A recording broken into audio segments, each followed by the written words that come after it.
kalo ale tile seegin san 2024 maa minnu sɔgɔlen no an b'aw bɛɛ lajɛlen fo k'aw bɛɛ lajɛlen waleɲuman dɔn. Laurent Jakite an ka foli bɛ sa ale ma, ale ye kunnafonidila kɔrɔ ye, a bɛ baara kɛ ORTM na. Bakari Sangare Glace k'ale fana fo, min ye Ablaye Jabate ye, ale bɛ polisi kɔnɔna na. Bajalan Sanogo an b'a fana fo. Kalifa Seku Traoré an b'ale fana fo, Kamadu Sumunu fo, min ye Mamadu Nama Keyita ye, an ka foli bɛ se a ma. Ale ni Karankaw bɛɛ lajɛlen, Woyankaw fo Banangabugu la yan k'an b'a fo a n'a ka denbaya. Bazɛn maaw k'an ka foli bɛ s'u ma. Maraka Samake a kun t'an bɛ Côte d'Ivoire, a seginna ka na.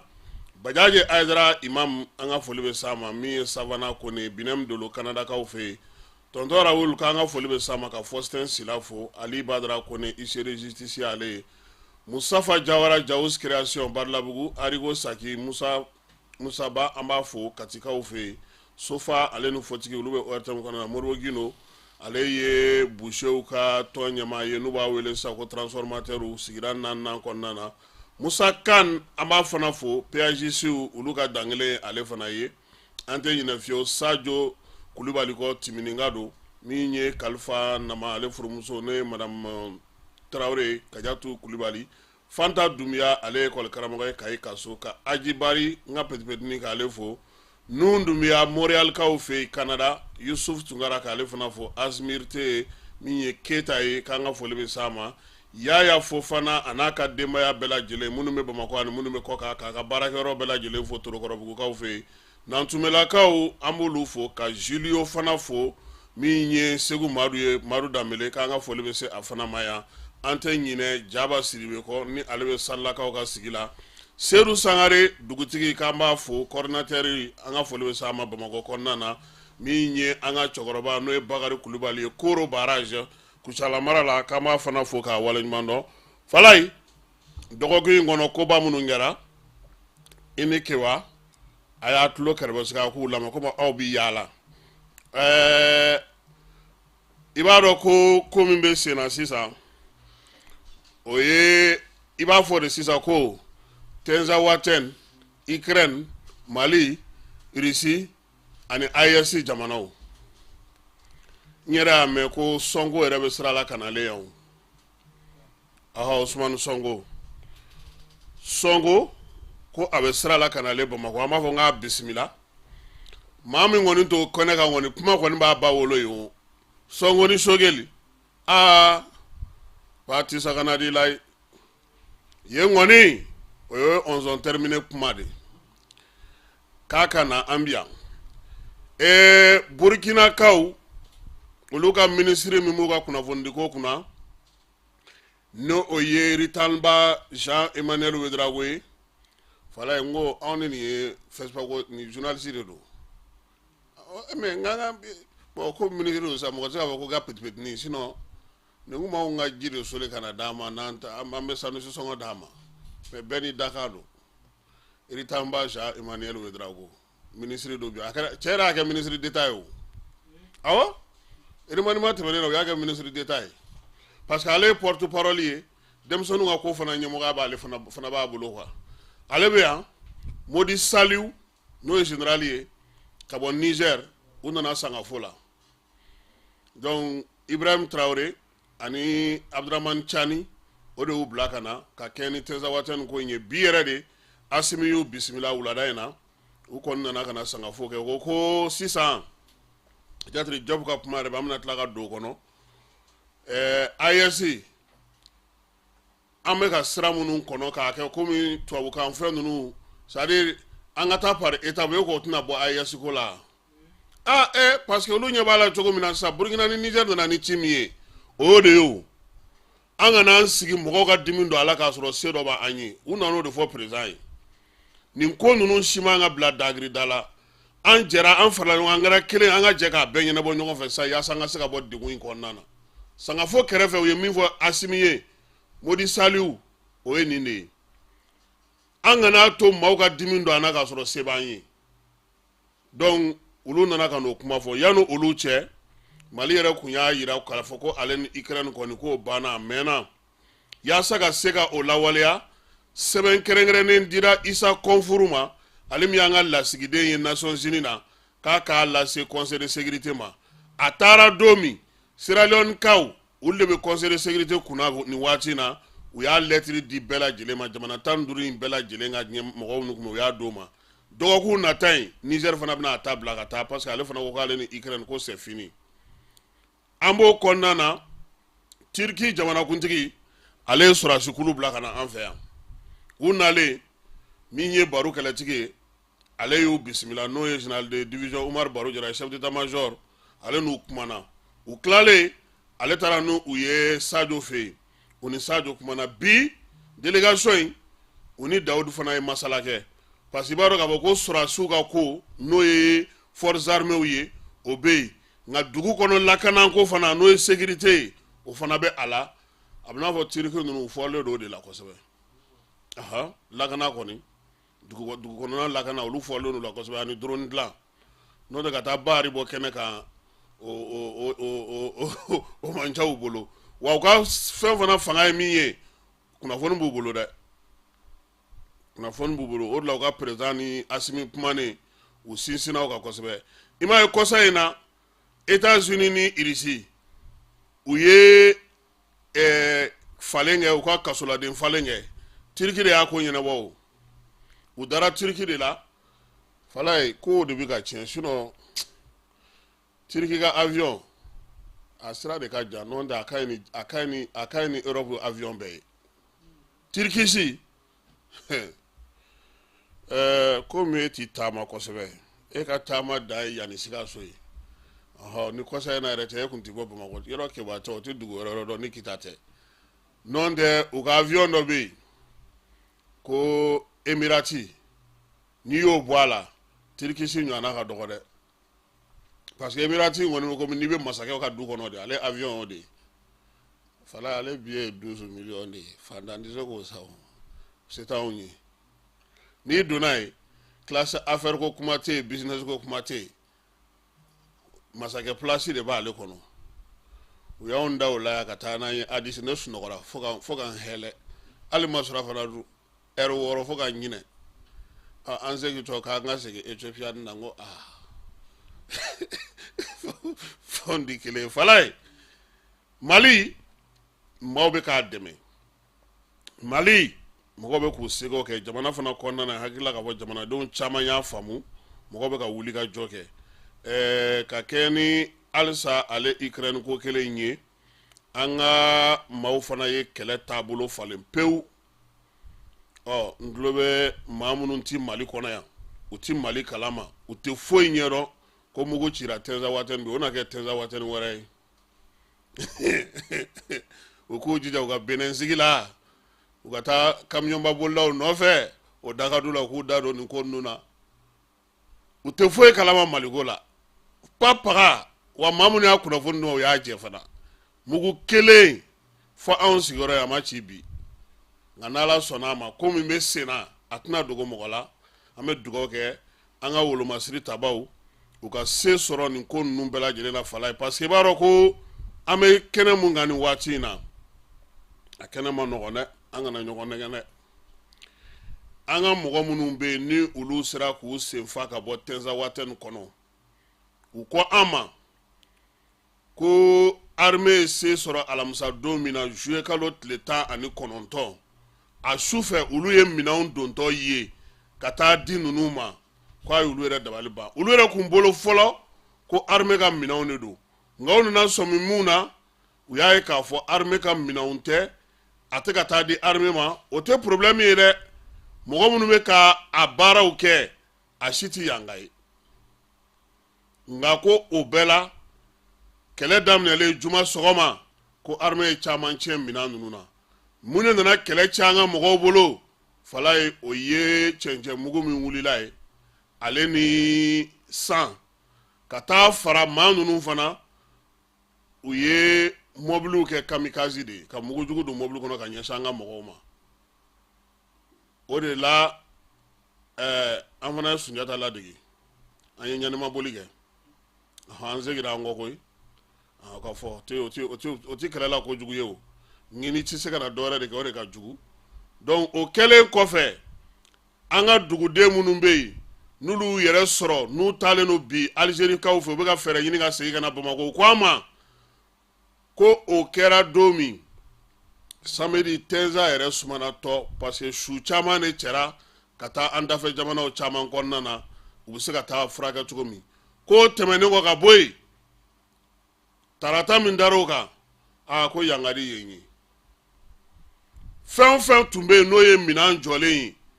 ko u yɛrɛ sisan k'olu b'a wele de ko sanjimugu n'a jiginna yɔrɔ o yɔrɔ tasumamugu n'a jiginna yɔrɔ o yɔrɔ a b'a yele ko o de bɛ u kunna yen sisan olu kɔni y'u senfa ka bɔ olu tun bɛ damandingɛda la wa olu dɔrɔn kun tɛ dɛ an dafɛ jamana in a denmisɛnnin ka dɔgɔ minnu ma taa damandingɛda in na ka taa baara kɛ ka taa u dahirimɛ ɲini olu caman fana bɛ u senfa ka bɔ yaasa u bɛ se ka kisi ko ninnu tɔɔrɔ ma cogo min na Falaye an y'a ye k'a fɔ min ye Burkina ni Niger ninnu olu ye kɔni kɛ Niger kɔni ta kɛ ko ale ni ninnu k'u ti jɛ baara mun fana sigira sen kan sisan o ye k'a fɔ nin dɔgɔkun in fana kɔnɔna na an yɛrɛ ka sɔrɔdasi denmisɛnninw bɛ kalan kɛ yɔrɔ o yɔrɔ k'a daminɛ Ezo la ka taa centre de formation na Tibikaw fɛ san mara la Sufurulayi kan Kucalata Marakalata denmisɛnninw bɔra ka ca ni denmisɛnnin 2000 ye n'o bɛna fara wolomasiri tabaw ka baara kan an bɛ fɛn min fana fara kan nin dɔgɔkun in fana kɔnɔ min ye Bamako i b'a dɔn ale bɛna yɛlɛma Bamako yɛlɛmali hukumu kɔnɔna na Kalabankoro farala Bamako kan donc Bamako sisan arrondissement 7 de don o sous-préfet olu fana bɛɛ lajɛlen olu nommé na an bɛ min fana far'o kan o ye k'a fɔ aw ka farikolo ɲɛnajɛ ko in min ye Aigle mɔgɔw ye k'u bɛ dege karamɔgɔ ɲini na Falaye dege karamɔgɔ bɛ ɲini cogo min u y'a bɛɛ lajɛlen ɲɛfɔ sɔgɔmada na an y'a ɲɛfɔ mɔgɔw ye u y'a kuma fɔ dɛ ko u mago bɛ dege karamɔgɔ sugu min na u y'a fɔ dɛ k'a ka contrat kɔni bɛ kɛ san 2 ye a bɛ kimɛ san o san papier ka k'a bolo a ka kɛ maa kɛnɛma ye a yɛrɛ ka sɔn fana a ka sigi Bamako yan kosɛbɛ ka baara kɛ wa kuntilenna ka k'a la fana kuntilenna min ni o n'olu yɛrɛ kuntilenna bɛ taa ɲɔgɔn fɛ farikolo ɲɛnajɛ a ka kɛ o dɔnbaa ye a ka kɛ maa ye maa min fana Falaye a ka vestiaire kɔnɔna tɛ kɛ sugu kɔnɔna ye lemuruba feerela mana tɛ u b'a fɔ ko i kun kan ka karisa la jouer ji feere mana na u b'a fɔ k'a k'a jija a ka vestiaire kɔnɔna ka na k'o ye wa a ka kɛ maa ye fana denmisɛnninw yɛrɛ bɛ maa min bonya u ka bonya b'a kan Falaye ni ne ye Mali entraîneur ka association tɔ maaw ye Mali ni ne ye Mali entraîneur ka association ni ne y'a mɔgɔw ye an bɛ fara ɲɔgɔn kan an b'an wakilu don mɔgɔ kelen na an b'an kumakan di faso jamana ma karisa taara anw entraîneur an bɛ fɛ nin karisa in ka ta n'a taara an b'a dɛmɛ parce que entraîneur professionnel tɛna ta ka na denmisɛnninw dege yan donc denmisɛnninw degeli bɛ kɛ ni yan entraîneur min ye a n'o tigi fana bɛ baara kɛ ɲɔgɔn fɛ pour que olu ka se ka u ka baaraw kɛ ka ɲɛ cogo min na jamana yɛrɛ bɛ se ka lafiya sɔrɔ a ko la cogo min na ne bolo o ka ɲi kosɛbɛ nka bɛɛ lajɛlen ni i ka fɛn don degun wɛrɛ min bɛ jamana in kɔnɔ bi o ye sanji ye Falaye ko maaw tɛ ka taa baarakɛyɔrɔ la dɛ sanji ko in maa 8 o de fatura la Gwa 600 o de bɛ bi minnu bɛ gɛlɛya kɔnɔna na min ye maa 22 ani 500 olu de ye degun sɔrɔ a ko kɔnɔna na Mamadu Suguna ni ale bɛ ministère de la sécurité la ale ni kibaruya ninnu di kunungo ko nka ko fɛɛrɛ fana tigɛlen don yaasa dɛmɛ bɛ se ka don ni mɔgɔ ninnu bɛɛ lajɛlen ma cogo min yirituru o kalo tɛ nin ye sa wa ko Mali kɔnɔ ɲina u b'a fɛ ka yiri miliyɔn 10 ani 8 yiri u bɛ fɛ k'o de turu nka an yɛrɛ tɔgɔla yiri minnu bɛ bɔ Mali yɛrɛ kɔnɔ o 10,8 ani 700 u bɛ turu a yiriw la segukaw fɛ yen baarakɛ cakɛda dɔ bɛ yen ko Wasa réseau Wasa Mali ale ni Oxfam bɛ baara kɛ olu ye kalansen kɛ maaw kunna yirituru nafa yiri kan ka kɔlɔsi cogo min baara min kan ka kɛ n'i ye yiri turu olu y'o ɲɛfɔ segukaw ye pelengana ntɛnɛn olu ka yirituru bɛ Segu ko n'i y'olu ka yirituru Falaye i t'i kɔ don a la dɛ i b'a kɔlɔsi premier ministre ale yɛrɛ tun bɛ ko kɛnɛ kan bi kabalakaw fɛ yen cité universitaire la ka taa yiri ɲɛfɔ udu kone n'a ka maaw k'an b'u fo nin waati na silamɛ diinɛ maaw fana bɛ ka baaraba kɛ min ye fajiri o fajiri seliyɛri o seliyɛri u bɛ kununtun kɛ n'o ye ka gɛlɛya ta ka bɔ jamana kan Alimran Ture an b'a fo ka Ibrahima Koromakan fo Mamudu Sangare Sanfili Solo ka taa se an ka cɛkɔrɔba Burama Tarawele ma Mohamed Kulibali an b'ale fana fo ka Seydou Gino fo Usman Gino k'ale fana fo ka waleɲuman dɔn Amidu Gino min y'an ka cɛkɔrɔba Demba Sise ye an bɛ ninnu bɛɛ lajɛlen fo Jara ale fana bɛ seli an ka misiri la k'an ka foli bɛ s'a ma ka taa se Babi ma Falaye Sayikaw fɛ yen ba fila ni ɲɔgɔn cɛ i b'a dɔn k'a fɔ k'a bɛ dɔgɔkun tɛmɛnen Interfleuve maaw kɔni caman ye kasa kuru ka bɔ pewu Interfleuve la Masina mara la dɔw taara Sangaw fɛ yen dɔw taara u yɛrɛ sɔrɔ dugu tɔgɔ ye di Ɲafungekaw fɛ yen u bɛɛ lajɛlen ye u yɛrɛ ɲini nin waati in na u y'a yira sa k'a fɔ ko kunungo kalo in tile 7 dugudenw y'a yira ko bamaciwale kɛbaa dɔw kɔni nana maa bɛ yen k'o bɛ baara kɛ badankun na k'olu bɛɛ lajɛlen sayi minnu b'a fɛ ka taa sugu la fana ka janda ninnu bɛɛ lajɛlen ye Masina ale kɔnɔna na min ye Matomo sugu ye kunungo o jɔli senfɛ fana k'u ye degunba ta ka ɲɛsin maaw ma jɛkulu marafatigi ninnu k'u kɔni y'a yira k'a fɔ ko maaw ye taali min kɛ maa ni tɔni min bɛ yen n'olu bɛ k'u kati gɛlɛya k'u n'a ye u ɲɛna ni finitigiw mana ka na olu bali bananbakaw o kɛra ne ɲɔgɔnna ye Falaye ne tun ye foronin dɔ dilan komi maa ti b'a ɲumanyala zoro sɛngani don tari tilancɛ ma foyi k'a la ni sɔ tɛ n ye nɔgɔ don waati n ye n jija dɛ ma aw ka nɔgɔ kɔnɔ n ye falibo nɔgɔ n y'o de don a la k'a dilan k'a ɲɛ zoro sɛngani de don hectare tilancɛ a bɛɛ tun ye sɔ ye nka ji taara n'a ye de awɔ ne yɛrɛ ta y'o ye sanji n bɛna di jaralakaw ma sanji de taara n'a ye Falaye sisan min ni min bɛ na dɛ n ka nɔgɔ ni n ka wari mais bi yɔrɔ caman de la a tiɲɛnen don sebetekaw fɛ yen hectare 120 ɲɔ la hectare 14 saɲɔ la hectare 4 malo la ji ye a bɛɛ kunu Banamba mara la sebete u ko yen dɔrɔn tɛ dɛ Bilakaw Senoko kuma tɛ olu ma dɛ Kucala mara fana na ji a ye forow kun tunu de pewu Segu a bɛ ten cogo la ani yɔrɔ caman maaw kɔni sigilen don sisan sa ji yɛrɛ bɛna jigin cogo di Sidiki Buhare k'an b'a fɔ ANP kɔnɔna na ka Awaso Sise fo min ye Badu Samuni ye Elhaji Uwezu Kunta min ye Elhaji Umaru Sumare Baba Sila ka ninnu bɛɛ lajɛlen fo Guichet Kante ɲinɛ a kɔ yan hôpital du Mali la Sisolo ni Abdurazak ni Ben Barak k'an b'u bɛɛ lajɛlen fo ka Jose ani Cu fo grand frère Basiru k'an ka foli bɛ s'a ma Yaya Jara Musa Jara Gawusu Jara an bɛ ninnu bɛɛ lajɛlen fo ka tonton Aluso fo Bramsi Kayatuso professeur Alinu Jalo Ousmane Si Bayiba mairie du district kɔnɔna na k'an ka foli bɛ s'a ma ka Sori Kɛmɛso fo min ye Amadu Gasama ye k'an ka foli bɛ se ale ma Falaye ko baki résultat ye sini ye Keba aw ka sɛnɛkɛlaw bɛ k'u jate hali bi Bafula bɛ mara la han maa minnu bɛ yen n'olu bɛ Usubijaɲa kɔnɔna na u bɛ ka t'olu ɲini sɛnɛkɛla minnu bɛ yen k'olu da dɔn k'a kɛkun ye min ye sa sɛnɛkɛlaw bɛɛ lajɛlen bɛ se ka hakɛ bɛ dɔn cogo min u y'a yira sa ko min ye maa 70 olu kɔni tilalen don jɛkulu 15 ni ɲɔgɔn cɛ contrôleur 4 bɛ o la olu bilalen don Bafula bɛ ale ni Usubijaɲa kɔnɔna na yaasa ka se ka nin baara in kɛ kalo 4 maa o maa bɛ yen k'o bɛ sɛnɛ kɛ o da bɛ se ka dɔn cogo min na ka se ka na o ɲɛfɔ ɲɛmaaw ye Mamadu Baba Dugure an ka cɛkɔrɔba don a bɛ sɛgɛn nafiɲɛbɔ la nin waati in na an b'a fo ka Nuru Kulubali fo Kayi dɔgɔtɔrɔso la Mojiba a n'a ka gɛrɛnadenw Baba Numanzana surtout Solo Masire Yata Sayi députéw ka député Iliasu Guro Keba rebelle ye kisɛ cini de la ka marifa fili ka boli ka taa k'a to ale dɔngɔnɔ ye dɛ Iliasu Guro Douanza ayi cɛ tɛ se k'ale ci hali n'an ye élection kɛ Sɔgɔmada n'a bɛ gagner olu ni dugudenw de bɛ ɲɔgɔn fɛ don o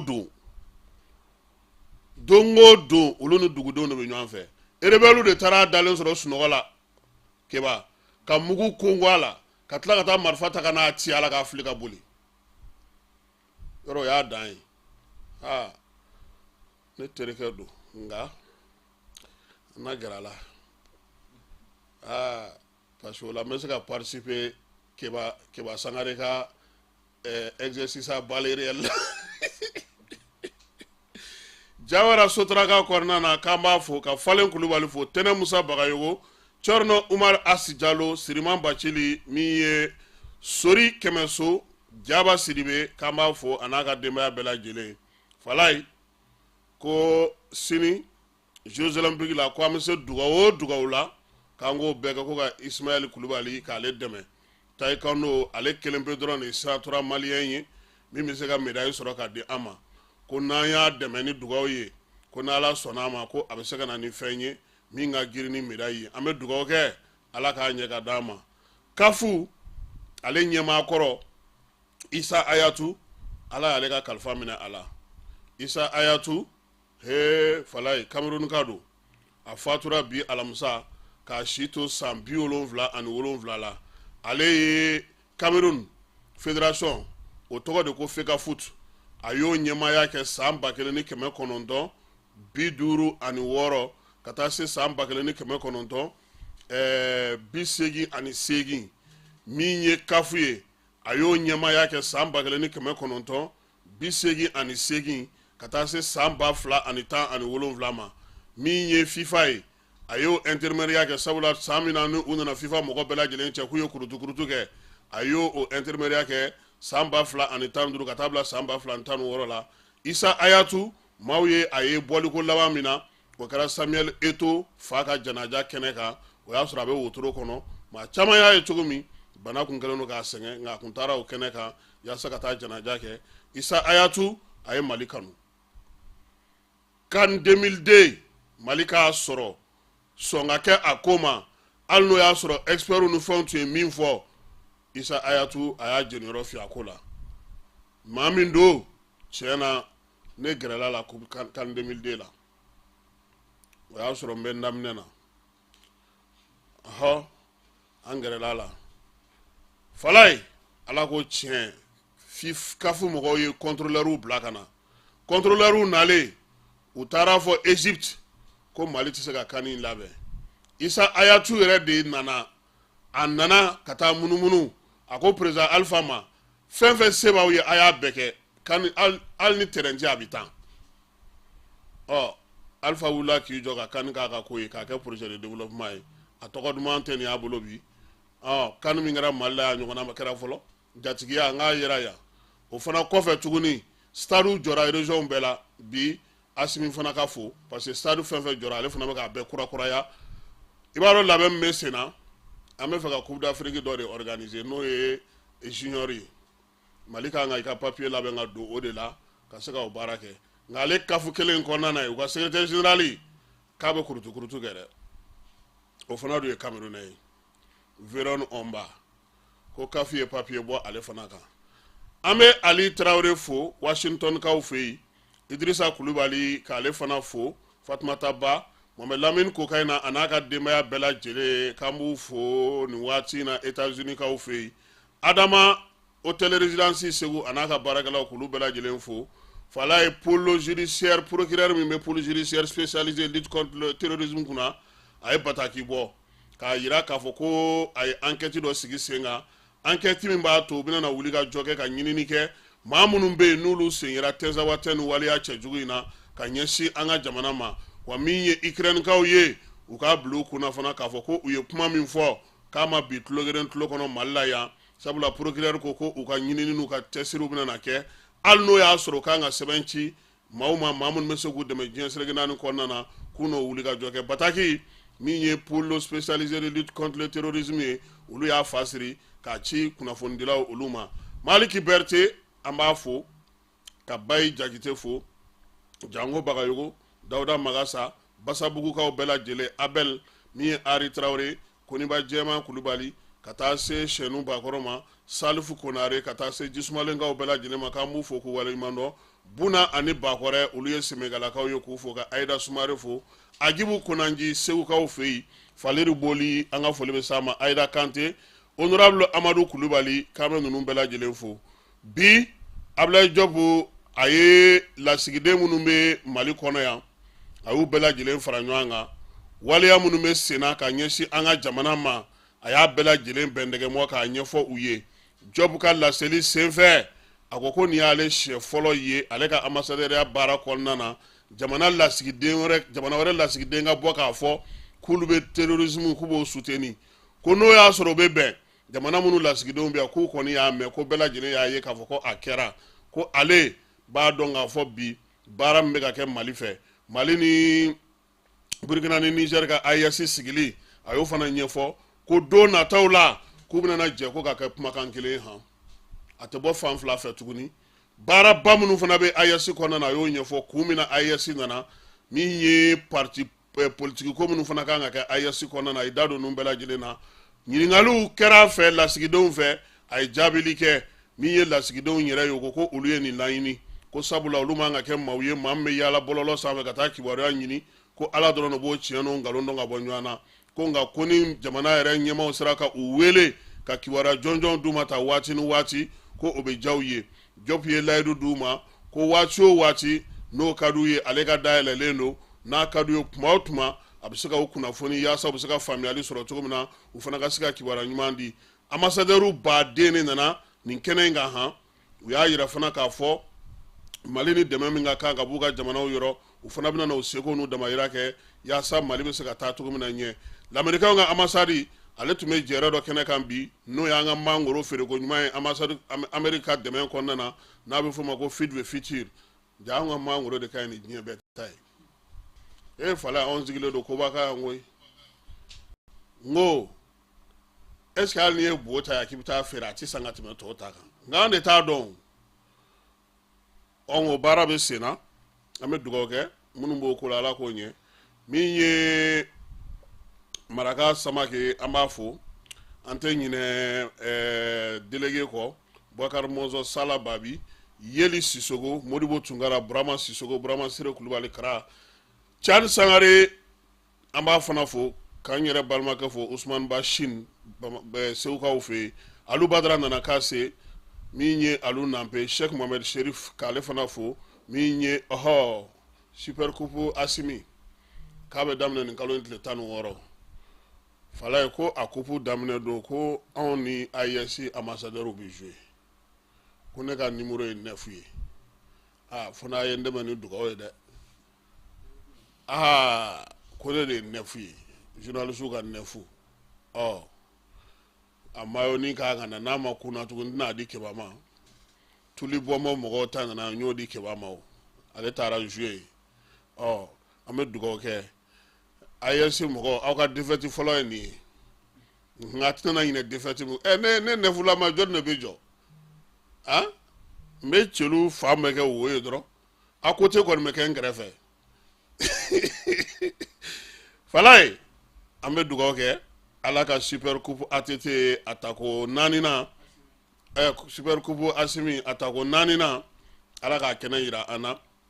an bɛɛ lajɛlen ka se a ka se k'a y'a kɛnɛ kan tanti Mariam Samake k'an b'a fo tonton Ci Jakite ka foli ta ka ɲɛsin ale ma Mokhtar Duɲɔ an b'a fo Dɔngɔnɔ place la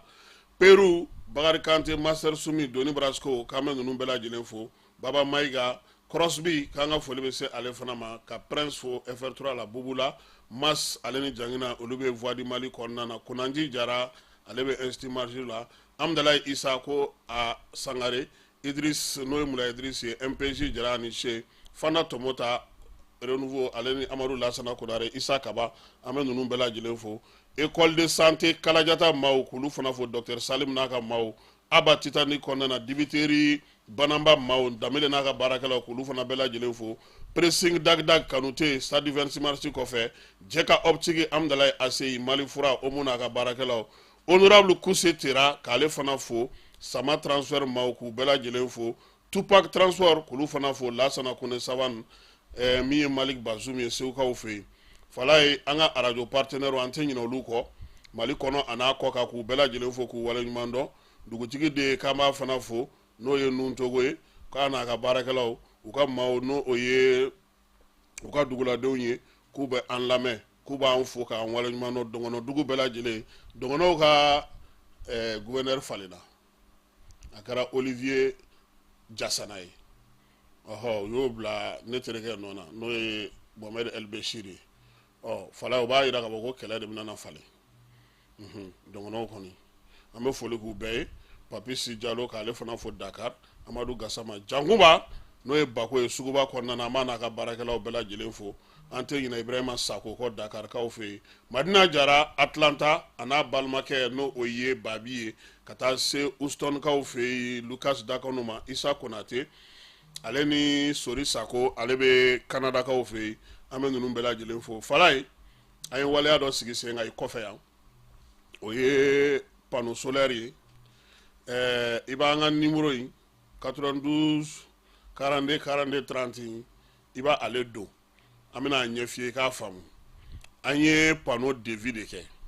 panneau de vie kɛlen an ka maa dɔ bɛ yen, ale ko de vie in bɛnna min ma, ale b'o tilancɛ ta, na tilancɛ tɔ kelen k'an k'an sara maaw la, ni maa min se kɛra min ye k'an dɛmɛ n'o ye, n'o ye min sɔrɔ kuma min, ale bɛna o fara o kan. Nka ni baara bɛ daminɛ ni de vie tilancɛ ye, o k'a sɔrɔ maaw bɛ ka min di, o fana bɛ se ka na dɔ kɛ yan'a tɔ bɛɛ lajɛlen ka dafa. Donc an y'o kuma fɔ kunna sini ko, an b'a fɔ ko Ala ni ce, an bɛ segin k'a fɔ ko Ala ni ce. De vie tilancɛ talen ka bɔ a la, Malien dɔ bɛ États-Unis ko Boubacar Gueye, ale ye 50 ci an ma, Amadou Tandina ale ye 20 ci, Keita Solar maaw olu bɛ Bozola, olu ko minɛn dɔ bɛ de vie la n'a bɛ fɔ o ma ko convertisseur 11 caviar olu ko k'u b'o di an ma, Nuru Kulubali ale bɛ club Kasim Traoré la Kayikaw fɛ yen, ale ye 2000 bila ka na, Dogo Firi ani Farabugu ka dɔ o ye 1000 bila ka na. Su in na fana n ye téléphone minɛ Keba bolo, Keba ka téléphone kɔnɔ n'o ye 92 42 42 30 téléphone ye, ni maaw bɛ se ka wari ci ale la, n y'a sɔrɔ 83 83 41 33 o fana ye 1000 bila ka na. Donc an b'o cogo de la, an bɛ k'a ɲini mɔgɔw fɛ pour que an bɛ se ka panneau solaire sigi an ka bɔ degun bɛɛ lajɛlen kɔnɔna na. Su in na maa welelen ale tɛ maa nin ye, maa ba don min ye politiki a b'o dɔn, min ye kalan ni ɲɛɲinini a b'o dɔn. Falaye a ye baaraba de kɛ, Keba ni nɔnɔ tɛ i kana nin ji kɔni ye sa o, kalan ani dɔnni a y'o fana kɛ, baaraba minnu bɛ yen bi n'olu bɛ ka kɛ an ka jamana kɔnɔna na, min ye Boubacar Bokoum ye a sen b'o la. Boubacar Bokoum bɛ maaw fɛ, maa minnu ko Mali, maa minnu ko jamana bɛ se ka taa ɲɛ cogo min, maa minnu ko politiki ye tiɲɛ ye nka i faso i k'o kanu, Bokoum b'o maaw fɛ. Bokoum ninnu ye hakili jagabɔ kɛ Falaye, o hakili jagabɔ in lala don dɔ la an da bɛna don o kuma na, i ɲɛ b'an ka téléphone na an so cilen don, an ka téléphone Orange y'an fa, o baara u y'o kɛ k'o kɛlɛ kɛ k'o se f'a dan na, fo sefa wari miliyari baden o k'an ka sara an ka jamana in nka halisa Bokoum ninnu bolo ma don ka fɔlɔ dɛ. Wulikajɔ wɛrɛw fana b'u bolo ka ɲɛsin digitalisation ma, nka an da tɛ don nin si la bi, an bɛ taa Tenza Waten de. Tenza Waten ale yɛrɛ ye baara min kɛ n'o ye ɲinini ye, o ɲinini baara bɛ tali kɛ Tenza Waten de la kosɛbɛ, ka kɛɲɛ ni jamana yɛrɛ ko taabolow ye. An ye laɲini kɛ parce que ani maa caman bɛ baara kɛ, mais min ye neutralisant ye n'o ye Boubou Mabel ye, a n'o bɛ baaraba caman kɛ ɲɔgɔn fɛ, an ye yamaruya sɔrɔ min ye neutralisant ye, a ko Bokoum bɛ se ka na kɛnɛ kan, an b'a fɔ k'a waleɲuman dɔn o la, o diyara an ye, hali n'o y'a sɔrɔ an yɛrɛ fana n'a bɛ baara kɛ, mais an b'i fɔ i ka cɛsiri ani i ka faso kanu na. I ni su, i ni faso jɔ, i ni faso baara. An b'i i filɛba ni i lamɛnba bɛɛ fo ni wagati in na, i ka weleli diyara n ye,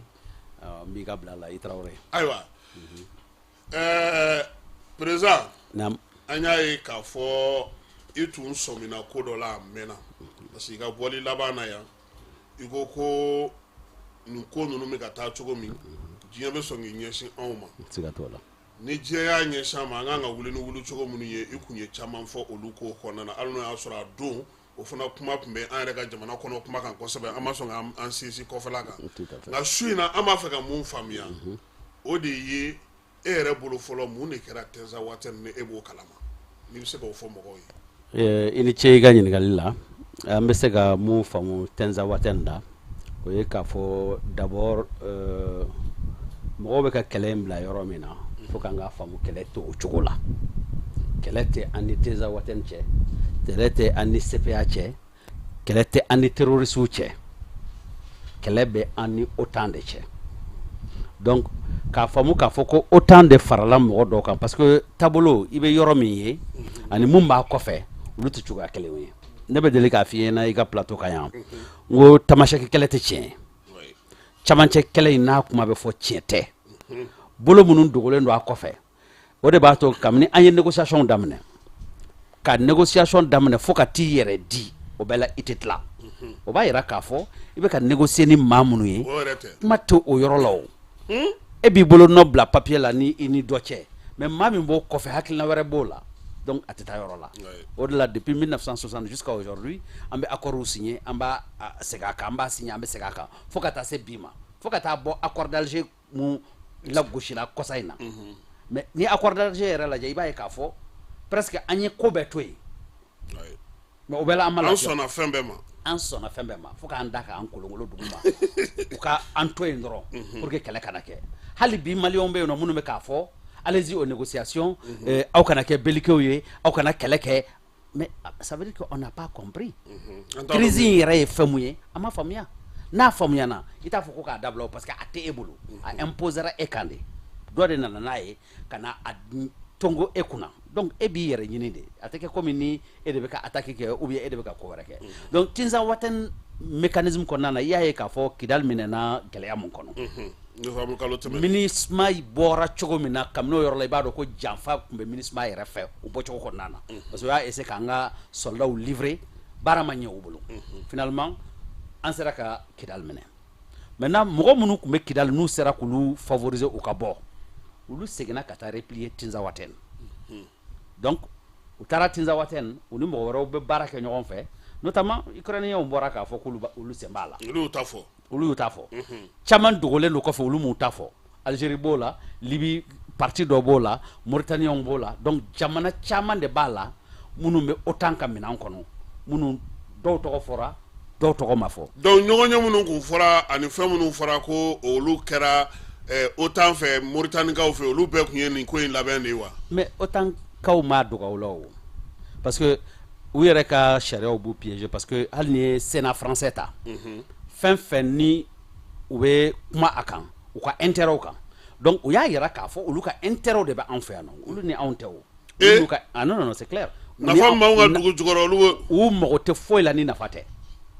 donc fɛɛrɛ b'a to olu b'o o nafa sɔrɔ o ye fɛɛrɛ jumɛn ye anw farafinw anw sɔmina ko dɔw ma an ye ko dɔ faamu an bɛ ka ŋaara da o la donc fɛɛrɛ jumɛn bɛ kɛ olu bolo sisan pour que olu bɛ se ka o contourner comme an y'a faamuya an ye bolo ninnu ja ye maintenant fɛɛrɛ jumɛn bɛ yen nɔ n'u bɛ se ka an lasunɔgɔ donc o ye aw de ye les médias ka médiaw utiliser de telle façon que kuma mun tun bɛ fɔ kɛnɛ kan cogo dɔ la fɔ cogo wɛrɛ ka sɔrɔ a la ni keguya ye ni fɛɛrɛ ye fɛɛrɛ mun b'a to an bɛ se ka sunɔgɔ tugun pour que u bɛ se k'u sago sɔrɔ donc ko ninnu dogolen tɛ bilen o kɛnɛ kan ko don depuis an bɛ kuma ninnu fɔ n'u b'a fɔ bon an ye anti français ye ni dɔw b'a fɔ ko an bɛ ka nkalon da a tiɲɛna maa caman kun sɔnnen tɛ kuma ninnu ma o daminɛ dɛ nka bi u yɛrɛ bɛ k'a dɔn k'a fɔ jɔn ala bɛ se k'a fɔ kuma na sisan dɔw ko an ye anti français ye donc on est des soutiens de la transition bɛɛ y'i ta fɔ mais an y'a yira u la k'a fɔ an bɛ kuma in fɔ 2000 tuma min na ka na 2010 kɔnɔna na n bɛ maaw hakili lajigin k'a fɔ 2012 a y'a ka coup d'état yɛrɛwolotɔn mun kun sigilen don assemblée da la Bougar Boire ala ka hinɛ la olu ka maaw exactement moi j'étais le chargé du programme de communication stratégique mais n tilala ka bɔ a kɔnɔ ka da mun kan tiɲɛni caman nana don a kɔnɔ fɛn caman nana don a kɔnɔ mun ma kɛ i t'i yɛrɛ ye min na n tɛ n yɛrɛ ye mun na donc n bɔra donc ça veut dire que kɛlɛ mun bɛ yen bi kɛlɛ tɛ a tɛ kɛ comme ni coup d'état in de nana ni nin ye mais kɛlɛ exactement kɛlɛ mun bɛ yen o ye ka farafinna de bɔ bolo la caman tun b'a faamu bɛɛ tun hakili la ko Mali de ko don m'a dɔn ni hakili b'a la Burkina Blaise ye mɔgɔ dɔw lasago ye parce que ale tun hakili la ko Mali ko de don exactement u bɛ ka Mali de cibler depuis a wagati la an ko ma Mali ko tɛ Afrique de bɛ ka cibler et Afrique ciblelen b'u bolo depuis parce que depuis la colonisation i b'a ye k'a fɔ u ma jamana kelen dɔrɔn ta o u b'a daminɛ dɔ la n'o fɛgɛyara u bɛ taa fara dɔ kan fo ka dan an bɛɛ minɛ maintenant u ko k'u taara fana u ma taa u tilala ka segin ka na ni fɛɛrɛ wɛrɛw ye u bɛ ka an minɛ dɔɔni dɔɔni donc n'i ye kɛlɛ taabolo jateminɛ caman y'a miiri k'a fɔ ko Mali ko don o tuma an ka armée la gosi an bolila les Maliens sont lâches an y'o kuma bɛɛ fɔra yan ka tɛmɛ mais bi qui est lâche donc minnu tɛ ka don AES la est-ce que olu de tɛ lâche ye donc parce que fɛn fɛn bɛ ka fɔ AES kɔnɔ u bɛɛ b'a dɔn tiɲɛ don donc n'u siranna ka na u k'a faamu k'a fɔ siranya bɛ olu de ka côté la sinon ko tiɲɛ dɔnnen don donc Tinzawatène pour juste te dire que Tinzawatène tɛ dɔwɛrɛ ye c'est pour autant bɛ ka fɛɛrɛ de ɲini parce que depuis donc an bɛ k'a ɲini ko maa minnu ye banbanci jɛkulu ni fɛn olu yɛrɛ banbanci tɛ yen maliyɛn si tɛ se k'a fɔ k'i bannen don Mali ye maintenant n'i donna nata kɔnɔ ni i bɛ sɔrɔ bɛ ka d'i ma fɛɛrɛ dɔ fɛ ni gɛlɛya b'i kan peut-être k'i bɛ se ka don sɔnjuguya kɔnɔ mais en réalité k'a fɔ ko problème bɛ anw ni Tamasɛki cɛ o tɛ tiɲɛ ye o k'a fɔ ko problème bɛ fila ni dɔgɔnɔ cɛ o tɛ tiɲɛ ye donc ni fɛn fɛn bɛ yen nɔ fɛnw dilannen don minɛnw dilannen don parce que an b'a fɔ mun ma mouvement de l'extrémisme violent mais Nations Unies yɛrɛ ka fɛn dilannen don ni fɛɛrɛ ye parce que olu de bɛ wuli nkalon kan k'a fɔ an ka taa bin karisa kan ayiwa Bokum o b'a to n bɛna ni ɲininkali dɔ ye o ye Ukraine yɛrɛ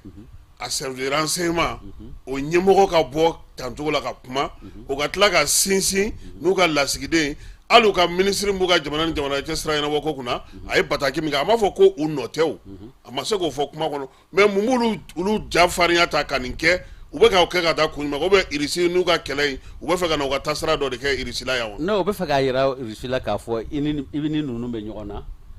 nka anw fana bɛ se ka tiɲɛni ladon i kun parce que kɛlɛ mun bɛ ka kɛ Mali kɔnɔ yan diɲɛ bɛɛ bɛ fɛ ani Mali ka baara kɛ bɛɛ ɲɛ b'a la nafa dɔ bɛ yen donc nazaraw ka problème ye mun ye sisan anw n'olu bɛ ka fara an ni maa wɛrɛ bɛ ka don ɲɔgɔn na bon o maa wɛrɛ mun n'o bɛ ka don ɲɔgɔn na n'o ye Russie la ye Russie ni Ukrainiens bɛ kɛlɛ la dadigi kɛlen don o kɛlɛ la u yɛrɛ bɛ fɔ ka bɛn ɲini na o la yɛrɛ exactement donc maintenant k'a yira Russie la parce que Poutine ye kuma dɔ fɔ Macron ye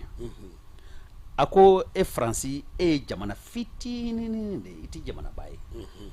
mais ni dun ye Russie ta Russie ye jamana belebeleba de ye ka bon dɛ bon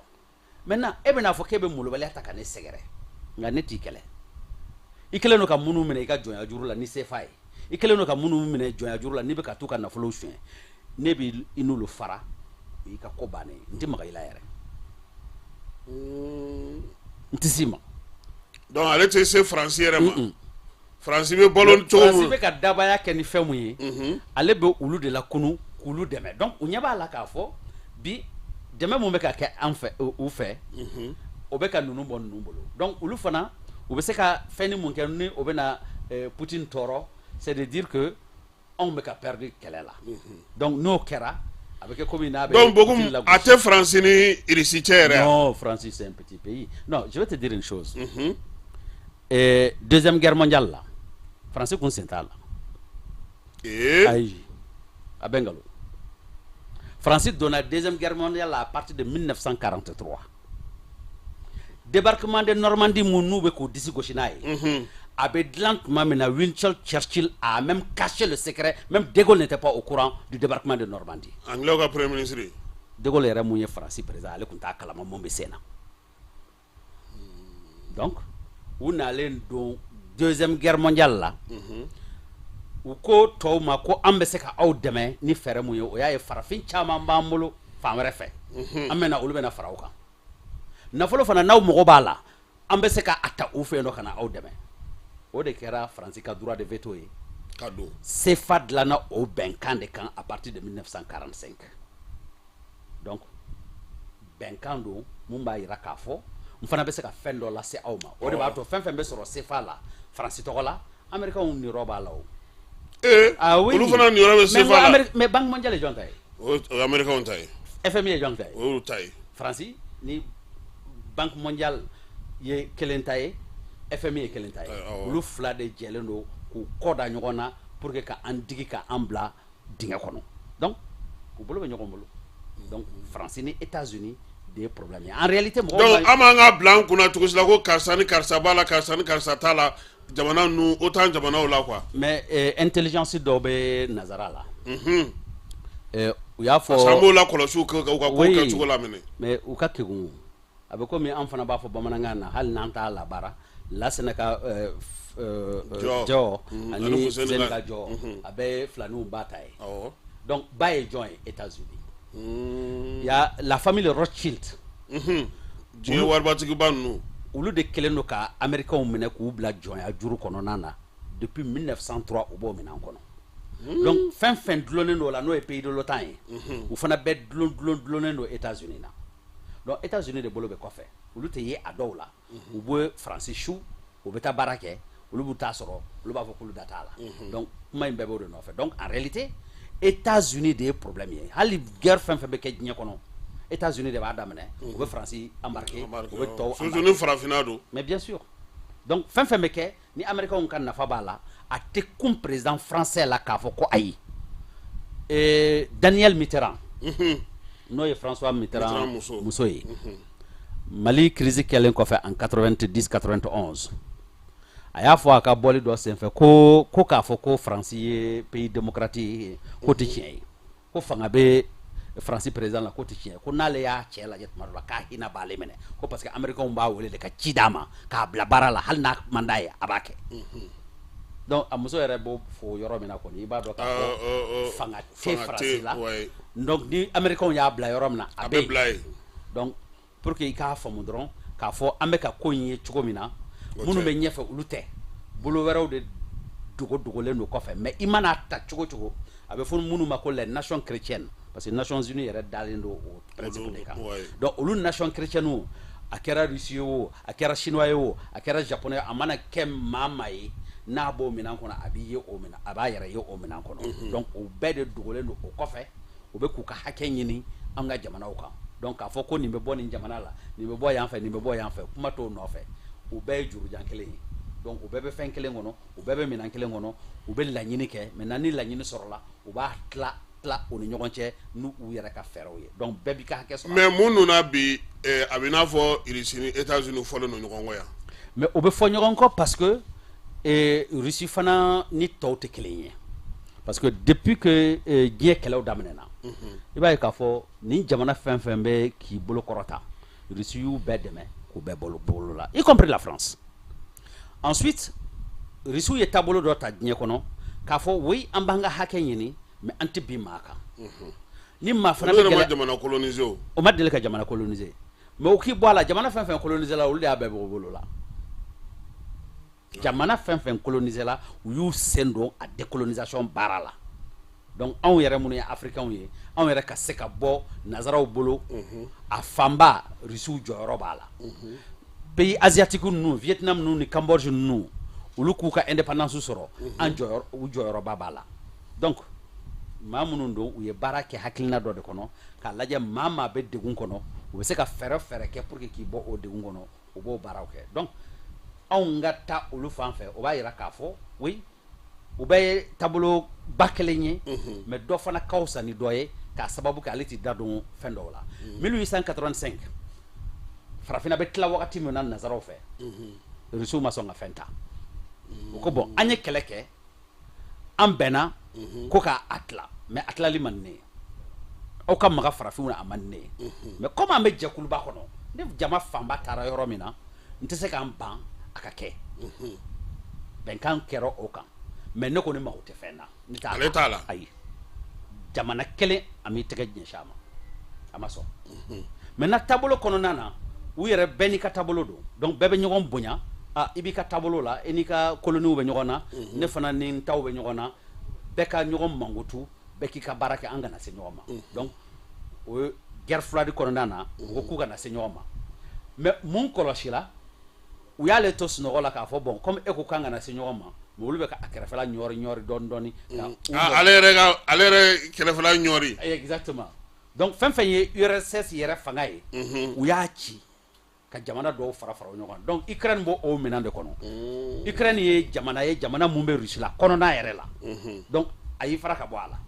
maintenant a parti fanba dɔw ye Russiw ye bon maintenant Ukrainiens commencera u bɛ olu Russiw tɔɔrɔ k'u ɲangata k'u faga Poutine de ko tɛ bɛn donc o de ye Donbass ni olu fɛnw problème ye k'a sababu kɛ olu y'a yira k'a fɔ c'est des russophones o fana ni lakana ka kan donc u se ka dɛmɛ yɛrɛ to ninnu bolo ten exactement u bɛ se ka dɛmɛ mun d'o ma u b'o d'o ma mais autant de Ukraine kɛ laboratoire ye u yɛrɛ bɛ mɔgɔw ka expérimentation kɛ yɔrɔ min na u ka armes ka expérimentation bɛ kɛ yɔrɔ min na k'a kɛ arrière cour ye ka tila k'a fɔ k'u b'a na a don autant kɔnɔna la donc o de la Zelensky exactement Zelensky bɛ boliboli la u nɔfɛ pour que k'a yɛrɛ manja pour que u bɛ se k'a don Union européenne na a bɛ se ka don autant na cogo min na ɔ Russie de ko n'o kɛra ko balawu bɛ yen donc u bɛ munumunu na ɲɔgɔn da fɛ o de la ayiwa bi maliyɛnw kamana gannen don min na o ye ninnu kɛlen k'a fɔ k'u bi yan u ma dan o ma ko don nataw la fana ko sew u bɛna na résultat kura wɛrɛw sɔrɔ sɔrɔdasiw dun fana ye tagabolo min ta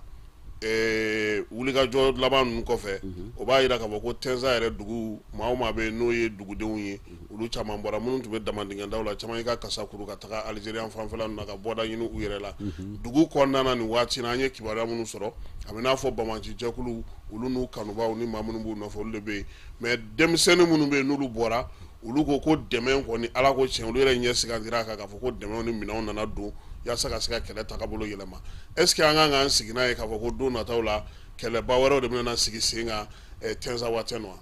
kɛlɛ bɛ na kɛ o ye kɛlɛ ye et puis kɛlɛ sugu min don il faut que mɔgɔw k'a faamu k'a fɔ an bɔra kɛlɛ fitininw kɔnɔ an bɛ kɛlɛbaw de kɔnɔ donc bi troisième guerre mondiale o de bɛ sen na mais guerre mondiale sugu min don mɔgɔw bɛ ka troisième guerre mondiale jateminɛ yɔrɔ min parce que guerre mondiale bɛɛ ye sɔrɔ ko kɛlɛ de kɛlɛ fɛn fɛn kɛra première o deuxième o a bɛɛ kɛra sɔrɔ de nɔfɛ ni crise bɛ jamana kɔnɔ u bɛ taa sɔrɔ mun ɲini guerre ninnu bɛ wuli o la maintenant nin guerre mun bɛ sen na a ka kegun a fɛrɛ ka bon mais a bɛɛ ye fɛn suguya kelen ye donc jamanaw bɛ ka ɲɔgɔn sɔrɔ yan bi k'a fɔ ni mun sera mun na o de ta y'a ye donc kɛlɛ b'o de nɔfɛ o donc o bɛna k'anw ka jamana de kɔnɔ wa mais o bɛ kɛ an ka jamana kɔnɔ kɛ an bɛ kɛ champ de guerre de ye o mun de y'a to anw y'an sigi fo ka na k'an ka jamana kɔnɔ k'a sɔrɔ anw ka kɛlɛ daminɛ tun bɛ min na o ye maaw ye n'o ye terroriste ye n'o ye Bamaci jɛkulu ye mais o tɛ analyse fili analyse ye n'o y'a sɔrɔ aw kun y'a faamu kabini o wagati la k'a fɔ ko in tɛ nin ye mais ko in bɛ mun nɔfɛ o de ye bi ta in ye o tun bɛ ɲɛsigi o donc o tun tɛ kɛ k'a fɔ a bɛ kɛ armées ka confrontation dɔrɔn ye parce que confrontation ye confrontation économique de ye gɛlɛya dɔ de bɛ yen donc o gɛlɛya in ni o solution économique tɛ yen ni diplomatie ma se ka fɛn fɛn ɲɛnabɔ guerre de bɛ na donc ni économie ma se k'a ɲɛnabɔ n'an ma se ka bɛn a kan sɔrɔ tilacogo kan n'an bɛ kɛlɛ de o mais ni bɛn kɛra sɔrɔ tilacogo kan parce que 1885 u bɛnn'a kan o u b'an tila k'an fara fara cogo min na u bɛnn'o kan o mais bi bɛn de tɛ ka k'a kan a bɛ kɛ cogo jumɛn na dɔw jɔlen n'o jɔ ah oui mais o de don donc an bɛna a tila cogo di an bɛna diɲɛ tila cogo di an bɛna an ka sɔrɔw lakana cogo di an bɛna an ka puissancew lakana ni fɛɛrɛ jumɛn ni fɛɛrɛ jumɛn ye donc bɛɛ jɔlen don bɛɛ bɛ ka fɛn dɔ makɔnɔ donc ni américains ye maaw fara ɲɔgɔn kan ko a ye na an ka nin kɛlɛ in kɛ n'a ɲɛna i b'i ta sɔrɔ a kɔnɔ o don quoi mais kɛlɛ b'o de nɔfɛ o donc ni rusiw fana b'an kɛrɛfɛ k'a fɔ non an fana tɛ jɛn n'a ye Mali ka bin donc o tɛ confrontation directe ye donc a dayɛlɛlen don maintenant pour l'instant kɛlɛ bɛ Tinza Waten niveau la mais Tinza Waten n'i y'a implication lajɛ c'est l'Algérie la Mauritanie et la Libye d'accord mais n'i ye Libye mais est-ce que Haftar ka mɔgɔw bɛ ah oui Libye an bɛna a tila fila ye o donc fankelen y'an ta ye fankelen y'u ta ye o ta ye wayi o tɛ yan donc o kɔrɔ ko Libye cira bon a bɛ taa se yɔrɔ dɔ la Mauritanie fana bɛ ci ah oui u bɛ bɔ tan cogo in na non a tɛ se ka to tan o parce que déjà n'i ye Mauritanie fanga cogo lajɛ maa damadɔninw de kɛlen don ka farafinw minɛ k'u bila jɔnya juru kɔnɔ n'i ko ka démocratie ta jɔn de ka ca finmanw de ka ca mais jɔn de ta ye jamana ye jamana ye jɛmanw ta o bɛ se ka kɛ cogo di donc don nataw la ni baara kɛra a kɛcogo la finmanw de bɛ yɛlɛma ka na fanga parti kelen ta ni o ma jɛ jɛmanw ma jɛ n'o ye jamana bɛ kɛ fan fila ye o fana bɛ don gɛlɛya kɔnɔ o bɛ don gɛlɛya kɔnɔ kɛ donc u ka kalata nata in furugufurugu ma ban a ma hali daminɛ fɔlɔ donc anw kɔnna ka don ko la an bɔ waati bɛ ka fisa ni tɔw bɛna don a la de an y'o de f'u ɲɛna n k'an bɛɛ ka kɛlɛ don an kɔni kɛra a daminɛbaw ye ni maa min bɛna fara an kan an k'an yɛrɛ bɔ o b'an an bɛɛ lakana mais ni maa min hakili la ko Mali dɔrɔn ka kɛlɛ don ou bien ko AES dɔrɔn ka kɛlɛ don mais a jikalan a bɛ don i fana senkɔrɔ o a tɛ taa k'i to donc ce n'est pas une transition du Mali c'est une transition du continent africain donc mun bɛ sen na o ye ka Afrique de libérer bi Mali ko tɛ mais Malien bɛ siranna min ɲɛ o ye k'a fɔ ni marifa ninnu filɛ nin ye sisan Ukraine ye min fɔ n'o y'a sɔrɔ o kɛlɛ yɛrɛ a balawu affrontement yɛrɛ n'a b'a fɔ ka kɛlɛ yɛrɛ kɛ n'o ye ka muguci kɛ n'o ko k'o bɛ ka anw fɛ est-ce que o bɛna na dan Tinzawatène dɔrɔn ma non a bɛ dan Tinzawatène ma parce que o mɔgɔ yɛrɛ tɛ Ukraine bolo kɛlɛ déplacé donc ni i y'a faamuya sa beaucoup an bɛna na affrontement bɛna na kɛ o kɔni tigɛra da o da la anw bɛ se sɔrɔ non sebaya b'an bolo maintenant a tɔ bɛna na kɛ u bɛna na ɲɔgɔn faamu a la cogo min na mais négociation de bɛ kɛ a bɛɛ laban ye kana siga hali ni ye se sɔrɔ i bɛ wa i se sɔrɔlen fana mais i se sɔrɔlen i kelen tɛ se ka diɲɛ mara o minnu ye fanga sɔrɔ donc anw ɲɛ bɛ min na sa o tɛ 1945 ninnu ma gagné kɛlɛ la u gagné u ma sigi ka conférence kɛ ka tila k'a lajɛ a ka d'u ye cogo min mais justement u y'a kɛ donc ni i sera oui a ma fɔ ko tu négocies en position de faiblesse mais k'a sɔrɔ i selen exactement i b'a négocier i kuma ka di exactement a komi en 2004 lama tɛ voilà bi n'an sera ninnu na minnu ye maliyɛnw ye olu de tɛ ka kɛlɛ in faamu o kɛlɛ in t'u ka kɛlɛ ye o tamaseki kɛlɛ tɛ o indépendance ko kɛlɛ tɛ foyi kɛlɛ tɛ olu bɛ ka utiliser maa wɛrɛw de fɛ u ka sɔrɔ b'o la bi exactement maintenant olu mun bɛ f'u ɲɛna an bɛ nin d'aw ma an bɛ nin d'aw ma mais o si tɛ tiɲɛ ye o foyi t'o sɔrɔ foyi tɛ di maa si ma kɛlɛ in bɛ n'i minɛna i bɛ to jɔnya de kana kɔnɔ siga foyi la farafin tɛ kɛ dɔw bɛ ka mɔgɔw nɛgɛ mais Tarawelekɛ farafin nazara tɛ farafin kɛ foyi ye ni farafin tɛ n balimakɛ dɔw fɔ ɲɛna an kana ɲɔgɔn musala dɛ ko jamana 3 bɛ yen k'ali n'an y'an yɛrɛ faga k'olu tɛ k'an fɛ dɛ kana siga foyi t'o la ko fo ka taa diɲɛ wuli k'u tɛ k'an fɛ k'ale y'a jamana 3 bɛɛ kɛ ale b'a dɔn min bɛ yen min b'u kɔnɔ ka ɲɛsin an ma ko ale b'a dɔn ka tɛmɛ bɛɛ k'ala kana bila an kun na ko wa k'u tɛ kɛ Mali fɛ fo ka taa diɲɛ wuli k'u bɛ se k'an musalaha u bɛ se k'a fɔ an k'a kɛ tan ko nka k'ala kana an da ka miiri n'a ye k'ale y'a jamana 3 bɛɛ kɛ n'i ye Algérie lajɛ ne yɛrɛ bolo n bolo ni Faransi ka furugu in bɛna na fisaya an ma o oui u ma tila ɲɔgɔn na o ayi Mali ma mun kɛ Algérie ye a tɛ yen o Algérie kelen bɛ se ka bila anw na cogo di Abdel Aziz Bouteflika Mali donc an y'an seko bɛɛ kɛ maintenant n'i y'a ye u bɛ ka don kɛlɛ la c'est que politiquement dɔ de bɛ k'u bila kɛlɛ la mais ça c'est l'élite mais minnu bɛ ko tiɲɛ dɔn olu tɛ kɛlɛ kɔnɔ olu t'a kɔnɔ donc a mɛn o mɛn a bɛ taa laban mun ma u bɛ bɔ a kalama n'u bɔra a kalama mun bɛ yen u b'o muruti kɛ donc a tɛ laban parce que ko tiɲɛ ye mun ye anw ni Algériens de ye kelen ye anw de y'u adopté k'u dɛmɛ an seko n'an dama yɔrɔ la pour que k'u libérer maintenant France ni Algérie cɛ mais n'i y'a mɛn a bɛ fɔ bi Algérie jɔn don Russiw tɛ yan Russiw don o ye tiɲɛ ye mɛnɛ force militaire mun bɛ u bolo bi capacité mun b'u bolo bi k'u ka territoire défend jɔn de don Russie tɛ yan Russiw de y'a kɛ u ye et alors donc ni Russie ka intérêt bɛ yɔrɔ min na ni e ma fara o kan fo e bɛ taa fɔ ko e bɛ taa fara maa wɛrɛ kan n'o bɛ se ka mun kɛ on verra n'o y'a sɔrɔ OTAN de bɛ se Russie la ou bien ni France de bɛ se Russie la mais on verra bien ayiwa mais n'i ye ko ninnu jateminɛ a bɛ n'a fɔ kow bɛ ka tugu ɲɔgɔn kɔ cogo sugu dɔ la tuma dɔ la i b'a sɔrɔ Maroc ale ni an ka di waati dɔ la n'a bɛ goya Algérie don dɔ la a b'a fɔ ko nos frères maliens tuma dɔ la a b'a fɔ ko ayi a bɛ ban mais bi u ni Maroc ni France bɛ nin kɛlɛ min na Sahara ko in na tan o fana bɛna na wolo mun na ou bien o bɛɛ y'ale ko kelen in kɔnɔna ninnu bɛɛ ye français ye sa français don les Marocains c'est des français u yɛrɛ y'a fɔ mɛnɛ hali Jeux olympiques la k'an ka n'u supporter c'est des français ko k'an ka n'u supporter n'i ye investissement lajɛ investissement mun bɛ kɛ France Maroc c'est des investissements français bon maintenant comme farafin jamana ninnu an tɛ jateminɛba kɛ n'an ye jateminɛ an b'a fɔ n ko u développé len don mais u développé len don ni jɔn ka nafolo ye mais nazaraw de ta don c'est pour la France ils disent bien les investissements le premier investisseur c'est la France au Maroc o ye tiɲɛ ye o kɔrɔ ko Maroc ye jɔn ta ye o y'olu de ta ye c'est pour la France donc an kana ɲɔgɔn musalaha an kana lajɛ ko an bɛ ɲɔgɔn faamu cogo wɛrɛ la ninnu n'an tɛ kelen ye an tɛ taabolo kelen ye n'u ye fɛn fɛn fɔ diplomatie kuma don nɛgɛnin kan don an n'u tɛ fan kelen fɛ ani Maroc tɛ ani Tunisie tɛ ani Algérie tɛ ani Mauritanie tɛ Voilà, il faut qu'on comprenne que u teri t'an ye o teri t'an ye dɛ u teri t'an ye u b'u ka nafa de nɔfɛ u b'u ka nafa de nɔfɛ an fana k'an ka nafa an fana k'an ka nafa ɲini Asimi ko tɛ minɛ ko Mali ka nafa jumɛn b'a ko la voilà donc n'an y'an ka nafa lajɛ ni mun ko k'a bɛ bɛn n'a ye an bɛ jɛ ka baara kɛ ni mun ko k'a tɛ jɛn n'a ye fana a bɛ taa ka sira fɛ ayiwa an ka kɛlɛ kɛcogo ani an ka wolomasiri tabaw ka labɛn kɛcogo u yɛrɛ y'a dɔn k'a fɔ ko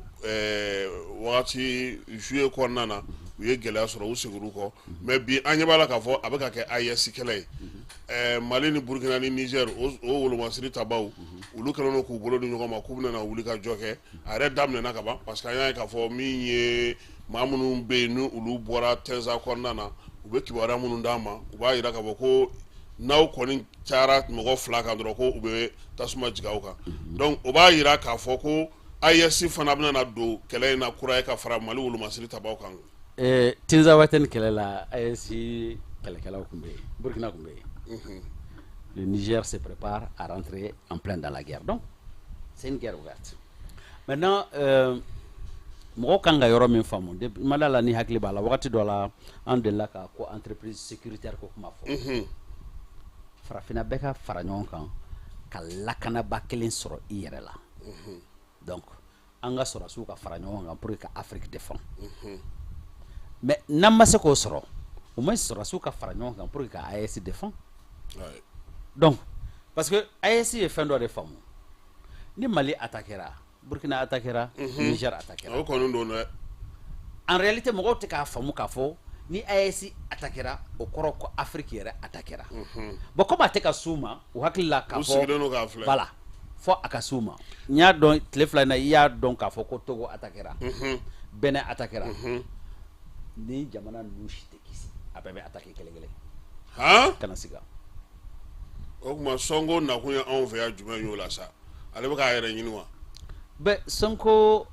tɛ a yɛrɛ bolo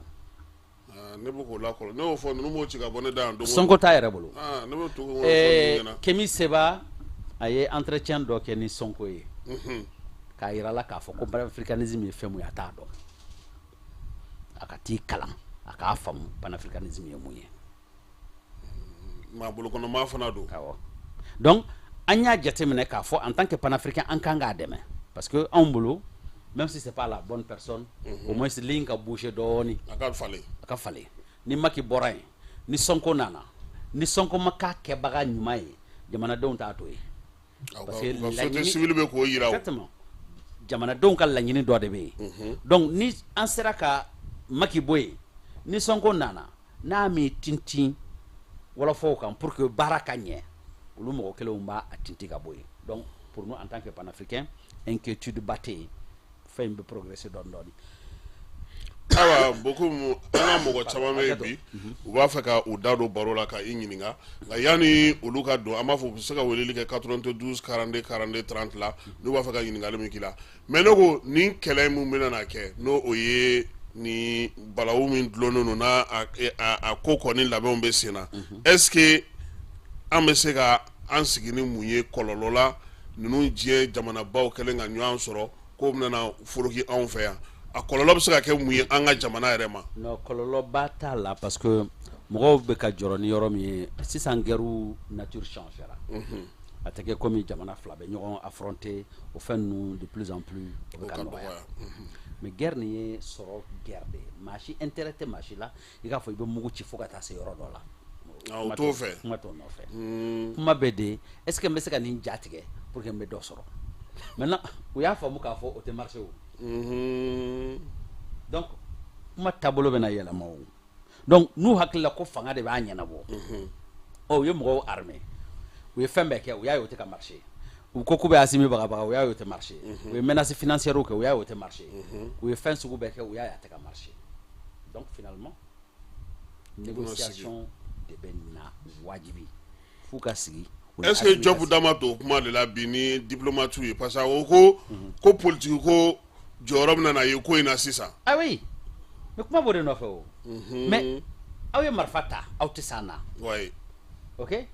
aw ye terroriste su ka bila an na aw ma s'an na aw y'anw yɛrɛ dɔw ta k'olu recruter propagande kɔnɔna na k'u su an na a ma ɲɛ maintenant aw bɛna mun kɛ donc fɛn mun dun n'aw bɛ k'a ɲini anw ɲɛ b'a la an b'a dɔn mais bɛɛ b'a dɔn aw bɛ k'aw ka tɔnɔ de ɲini an dun fana ko an fana b'an ka tɔnɔ ɲini an tɛna jɛna aw k'an ta ka taa ten f'a ka ta k'an Asimi ka kuma t'o ye donc ni aw an ka nafa jumɛn b'a a la Asimi ko ten an m'a fɔ k'aw tɛ fɛn sɔrɔ dɛ an m'a fɔ ko fɛn tɛ d'aw ma mais an ta y'a la jumɛn ye an yɛrɛ bɛ mun sɔrɔ a y'o fɔ an ye o ye kelen ye maintenant fɛn mun y'an ta ye aw tɛ se k'o bɛɛ ta ka taa n'o ye k'a fɔ k'aw b'an bolo lasɔn fana o fana tɛ bɛn o y'an ka kɔɔri ninnu feere cogo n'an ka kow kɛ cogo ye mais ne yɛrɛ t'a dɔn mun na u tɛ ka kɔɔri sɛnɛ in dabila o ne y'o fɔ yan o nka a ti dun a ti dun mais e bɛ baara k'u ye mun na n'u bɛ fɛ ka kɔɔri sɛnɛ u ka t'u ka kɔɔri sɛnɛ balo de b'anw intéressé wallahi balo de b'anw intéressé an bɛ min don kɔɔri la n'a y'a don balo la sa diɲɛ b'an hali engrais yɛrɛ kɔɔri yɛrɛ don to ye engrais yɛrɛ wari n'i y'o don balo la wallahi an mago tɛ jɔ maa an tɛ maa wele yɛrɛ an ka officinaire in bila ba laban nin par exemple ne ye exemple misaliya dɔ ta ne ko par exemple wari mun bɛ don kɔɔri engrais dɔrɔn subvention na i ka 100 jeunes recrutés dans le domaine de l'agriculture ka 100 ta pisciculture la ka 100 ta élevage la ça fait 300 jeunes i k'u bɛɛ bila sur orbite avec tous les moyens et l'encadrement qu'il faut Burkina bɛ ka min ɲɔgɔn kɛ mais kuma in bɔra yan depuis Burkina y'o de daminɛ c'est sisan ce que nous avons appelé le modèle de l'agriculture familiale et de l'aménagement du territoire, le MAFAT. Et on a expérimenté ça à Samanko. Et on dit à l'État, il suffit qu'il y ait don demsenou koro. Ni san folo la ni enike, san flala na ibenike, ibu suivi pendant 2 ans ou 3 ans. Ni 3 ans, 5 ans metase yoro ou mogoti soutienable ou yereta. Mais ni ko fantan kata Sénégal abe Sénégal cogo di se ka moyen t'a bolo mais fanta tɛ se ka Sénégal dabaninkurunin tɛ se ka foyi kɛ i tɛ se ka foyi kɛ hali n'i taara tracteur yɛrɛ ta moyen na entretien i tɛ se donc il faut voilà il faut a loueli yɛrɛ bɛ ɲini ka na kibaru ninnu faga exactement donc il faut olu ka dugu wari bɛɛ taara tracteur louer la exactement mais ni tracteur di mɔgɔ ma fana n'a tiɲɛna a b'a dilan cogo di ka gɛlɛn donc il faut que l'État soit là derrière pour k'u dɛmɛ u ka se ka autonomisation sɔrɔ donc ça peut être une subvention de 1 an 2 ans c'est défaut dɔ b'an ka dirigeants na tu sais n'i ye entreprise dɔ ta sisan par exemple comme Total u b'a f'i ɲɛna ko c'est une entreprise privée mais n'i magara Total la i bɛ faransi bolitɔ ye ka na k'e yɛrɛ ye ta tɛ non k'e yɛrɛ ta tɛ o n'i ko ko Razel n'i ko k'e ka sira dilan sisan n'i magara Razel la mais i turula faransi la o mais n'i cira Covec la mais i cira Chine na o maintenant i bɛ ci entreprise jumɛn na n'u a bɛ fɔ k'i cira Mali la o ye entreprise jumɛn ye fo n'a kɛra CMDT ye sa kɛ CMDT t'i ta ye o c'est la compagnie française de développement textile qui est derrière olu de ka wari b'a la kɛ anw dun bɛ k'o musaka bɔ hali bi f'an bɛ kɛlɛ kɛ ayiwa aw tɛ bɔ o kɔnɔ n'an ka bɔ o kɔnɔ dɔ bɛ nɛgɛjuru la an k'o tigi ka kuma lamɛn fɔlɔ allo allo allo balimakɛ ni su awa ni su i tɔgɔ n'i jamu ne tɔgɔ Seguba Jawara ka bɔ Espagne n bɛ Espagne Madrid Seguba Jawara ka bɔ Espagne awɔ n bɛ Madrid wayi Seguba awɔ an tulo b'i la wala a bɛ débat min na an bɛ k'aw lamɛn wala a ka kuma a ka ɲi kojugu ayiwa wala maliyɛnw ka yaga yaga to tɛ foyi la n bɛ bagabaga fɔ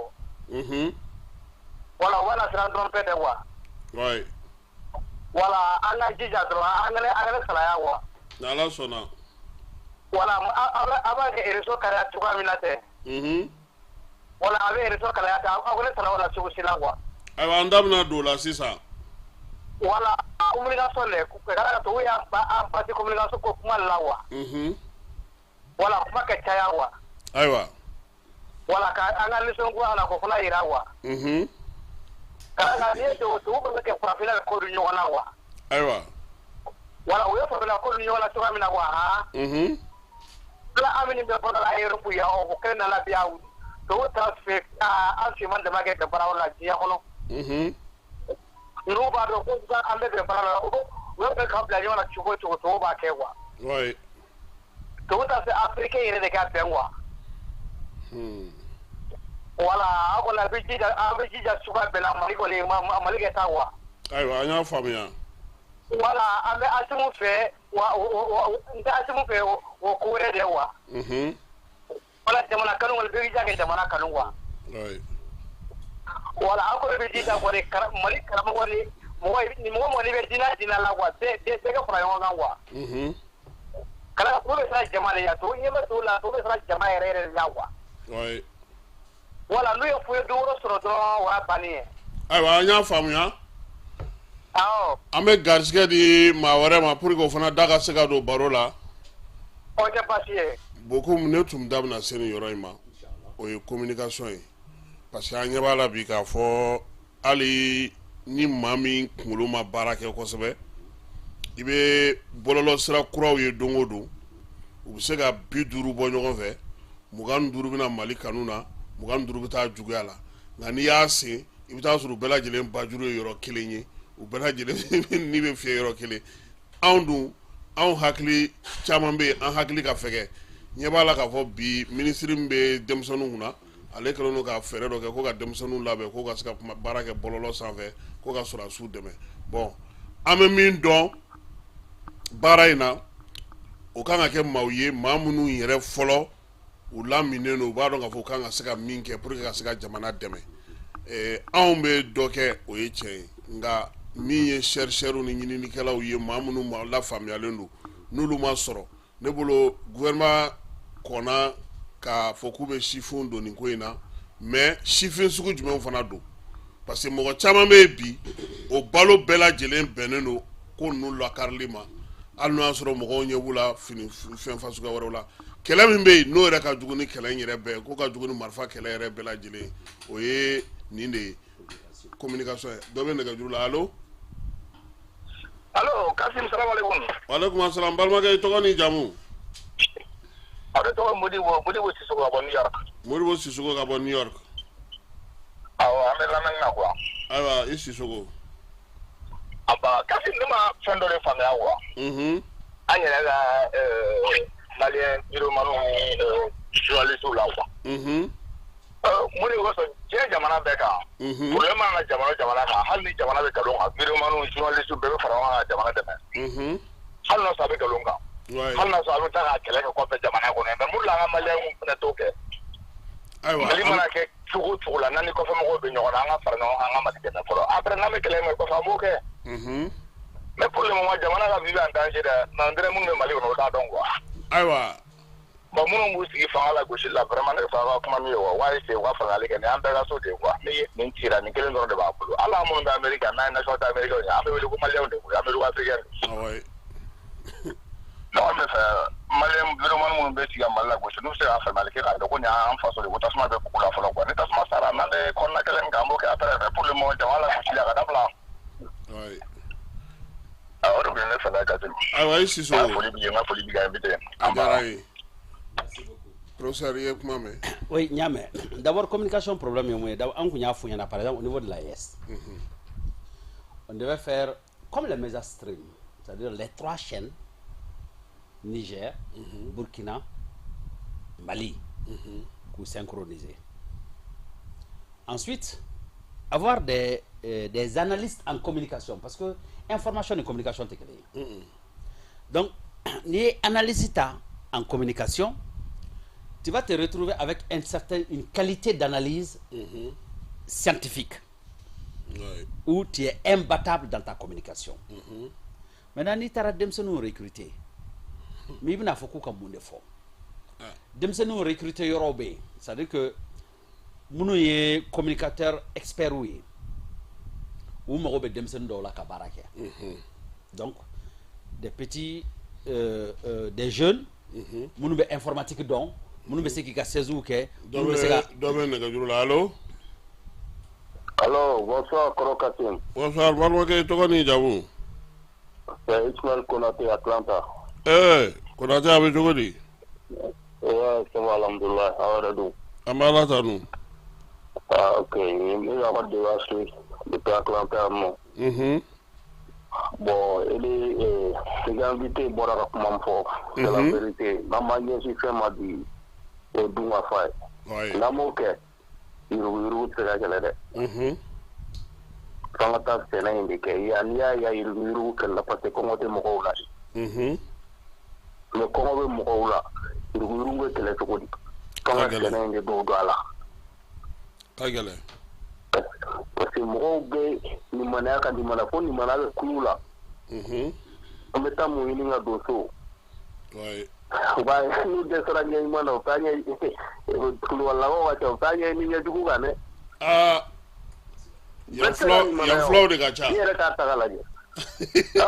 bo te ni na nga nye system ima ouais America Europe ya o ko de bunga mo la ka so ga developer mais ko ba na ambe se ga yurugu kele to ko o kele bo de si so bo la ka mi for New York ba na cementia ouais le malien de kamale no na bla dugu were ko chebo boli ba ko ane ala kadi to ni ala mandi ça c'est pas bon mo bu sigi mali ko no be ka mali buruja ya yi du kan se ko ati fa o te te gamle iga dugu ido ko buruja janga bango be anga mi buruja tange iba yi sele politique ga dala sa ouais mais pourquoi nous au cours de démocratie ko yi non on est resté ka keo sinon ko de démocratie re ko ga beto e be ki ta fo al ni be maliti Kasim kanto kanato malani libana uchira biblos lantra troisième na bena la ke ya da libana kela kamalenge blake libange aga poshi ga girine ko farati mais male autant male damawiya amale damari bange la blak mabe c'est vrai mais aga libange libana ko ya yon ni étranger de nyogona oui minebe ni bule wado otemina anga kenyo ko fe amba ni anga demanye mo fe la gosi gu paso demena ani mo mte paso de me we tie ko te galo ko no aka nu teje balance kele na kwa amanga ke mo te paso fe ko démocratie demande démocratie la me révolution ko no ansi ma se démocratie ere polo ouais démocratie va se ko no fale ne do ni la fi ale no ama la fi polo re beaucoup me la fait ko wallahi kendo anga ta seneke anga kongo bwa yela anga yurugu ke la me développer o le ko le tay la que la tu ame yo ta ga ndo fila parce que ni va la communiquer donc inshallah comme ni ko mara ki la me quoi ni ya jan no le plan ayo ala ka be no ya ala ka salam inshallah e konate merci beaucoup merci ayo communication quoi. Donc communication c'est fondamental. Guerre ni me fait gagner. Ni ma communication gagner, ça veut dire qu'il m'a faut aider. Donc bi ka faut que mo recruter des jeunes pour faire mais c'est pas ça. Il faut une réflexion stratégique. Ni be communication la ñini do be communication na. Donc o stratégie de ni nazaraw ye o France 24 ou de ou une fin de lan kan ni warba imbe do ala fuba nga kaw fo c'est ça exactement maintenant e flene en Kassim et c'est que représentant sur Burkina Moumi informé en temps réel aucun ga demo ni ici ka studio kono alors l'auditeur qui est à Paris le représentant de la structure il te donne l'information en temps réel à partir de Paris, à partir du Burkina. En tout cas, à Damene là, au moins c'est l'AES. Mais représentant du même, mais bien sûr. Donc, vous avez un téléjournal là, c'est est-ce que ça, ce n'est pas grand-chose. À te faire une bonne. Non, non, c'est pas ça. La communication doit être stratégique. C'est-à-dire bien. Donc, vous avez pour tenir donc les dames qui ont le qu'on là. Non, comment ni chaîne flabambulo. Donc hal na kera chaîne kelen ko ke chaîne d'information par exemple ni anga 13 langues ta ibita Burkina langue hake mo be ibota Niger langue hake mo be ibota barabe ken beka donc ni nana ni information dit il n'est pas dit que ko expert ka seka bamananga fo be ka seka ka suraka kan fo non kuma to no fait mais ni ka exposer ke mo ka soro mo me seka bayelema o kan ouais c'est vrai donc ni nana ni fait mon phobie ka fo morera ka fo suraka kana ka fo nunu bela aywa ame dota na gadrula allo balimakɛ i tɔgɔ ni jamu Bakari Danbele ka bɔ Côte d'Ivoire. Bakari Danbele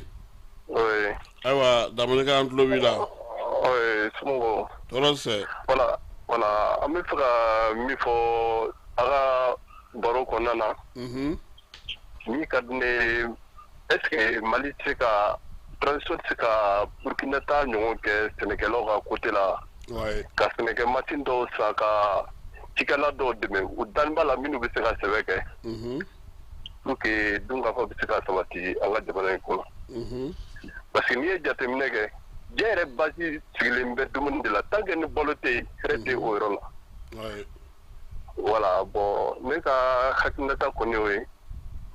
comme déjà min ye sécurité ka côté o bɛ ka nɔgɔya ka taa dɔɔni ala barika la. Voilà bon ne fɛ an ka banba kolo fana ma fɔlɔ. Voilà. Ayiwa an bɛ c'est tout engrais ko yɛrɛ engrais ka a ɲɛsin sɛnɛkɛlaw ma minnu bɛ kaba ani keninge ni tɔ ninnu sɛnɛ. Kɔɔriko tiɲɛna kɔɔriko tɛ ne yɛrɛ fɛla ye. Voilà. Ayiwa an y'o faamuya. Danbele an b'i fo k'i waleɲuman dɔn. An bɛna tila ka sɛnɛ ɲininkali ninnu bɛɛ lajɛlen fɔ komi an bɛ communication aspect a bɛ tila ka aw jaabi quoi. Merci beaucoup. I ye min fɔ AES communication ko la. Donc n'i ye langue ninnu bɛɛ ta. Ça veut dire que ni information burkinabé bɛ yen a bɛ fɔ nin langue bɛɛ la. An b'a dɔn mun bɛ Burkina. Mali information a bɛ fɔ nin langue bɛɛ la. Burkinabéw b'a dɔn mun bɛ Mali la. Donc an bɛ bɔ ɲɔgɔn kalama o cogoya la. Maintenant information kan ka traiter cogo di? A kan ka traiter laboratoire. Allo? Balimakɛ i tɔgɔ ni jamu? Kalifa Buare, Kiboye Soin. Kalifa Buare? Oui, Kiboye Soin. Ka bɔ Espagne. Kiboye Soin. I yɛrɛ dun?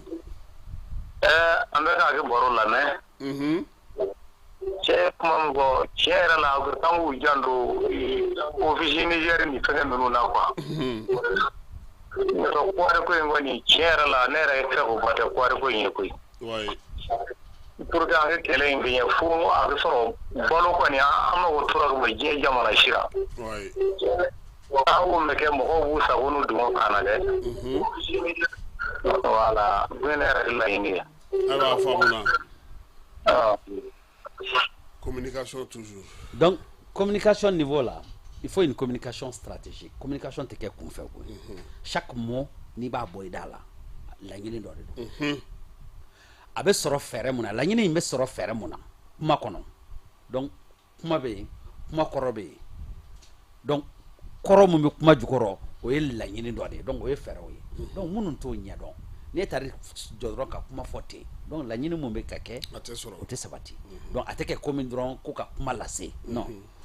Kuma mun tɛngunen don dɔnniya kan. Mun tɛngunen don fɛrɛ kan. Kuma in bɛ na o minɛn de kɔnɔ pour que kuma bɛ barika. Aw yɛrɛ b'a dɔn ko dɔnkili ka di a kɔrɔ de ka di. Kɔrɔ de ka di awɔ. Donc kuma fana bɛ o cogoya kelen na. Donc kuma bɛ laɲini jumɛn nɔfɛ. Donc bi ni e bɛ fɛ jamana ka bɔ nɔgɔ la. Ayiwa dɔ bɛ nɛgɛjuru la. Allo? Allo? Allo? Aleykum assalam balimakɛ i tɔgɔ ni jamu? I tɔgɔ ni jamu? Zakariya Kulubali. Zakariya Kulubali bɛ se ka kuma kosɛbɛ an tulo t'i la ka ɲɛ. Ok, i tulo bɛ ka ɲɛ sisan. Awɔ an tulo b'i la i bɛ k'an wele ka bɔ min? Ne ko Amérique ka bɔ Amérique. Amérique. Awɔ Jakari an tulo b'i la. Ok, n'o an ka situation bɛ cogo min na i tulo bɛ ka intervenant ninnu caman bɛ ka fɔ la an ka taa référence ta Burkina an ka taa référence ta Burkina. C'est bien an ka taa référence ta ma o ka d'a la k'a fɔ Mali de fana ye Mali ye référence de ye quoi. Mais problème ye min ye nin Mali la nin baarakɛla de kan ça veut dire min bɛ se baara la dɛ o de t'i bila baara la anw fɛ yen. Ni ka minnu bɛ baara ɲɛdɔn sisan minnu bɛ bila baara la. c'est pas la peine à famita go mani kono ka famita référence ta ro re kan am go ta fanga ta burkina ka famita référence ta ro re am go bi sorom am go bi man la mu ba ni nga tego Zagaria pour que segi ga kuma sonjila ube ka référence min fa baro kara Mali de kona Burkina na ta ya ne ga tawo amma saka anta la wale ya nto na ta ya ne o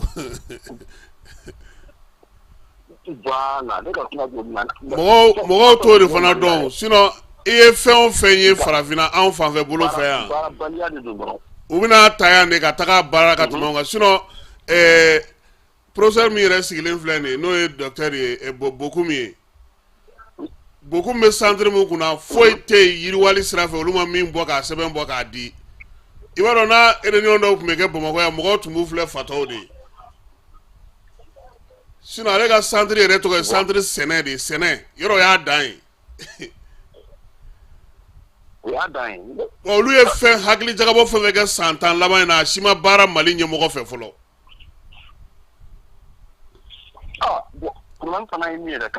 ouais an dafɛ jamanaw de bɛna anw ka fɛnw ta ka taa n'u ye ala lajɛ an ye CNT ni fɛn minnu kɛ an ye sɛbɛn minnu kɛ décentralisation na ne yɛrɛ min filɛ ka kuma fɛ ne de taara Laginɛ ka taa Laginɛ radio ka union sigi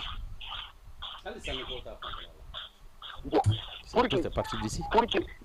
il a tane ga kuma yoro la dɔrɔn oui u ka diɲɛ fan bɛɛ yɛrɛ to yen Mali la mɔgɔ bɛ sɔrɔ Mali la Mali kɔnɔ bi na oui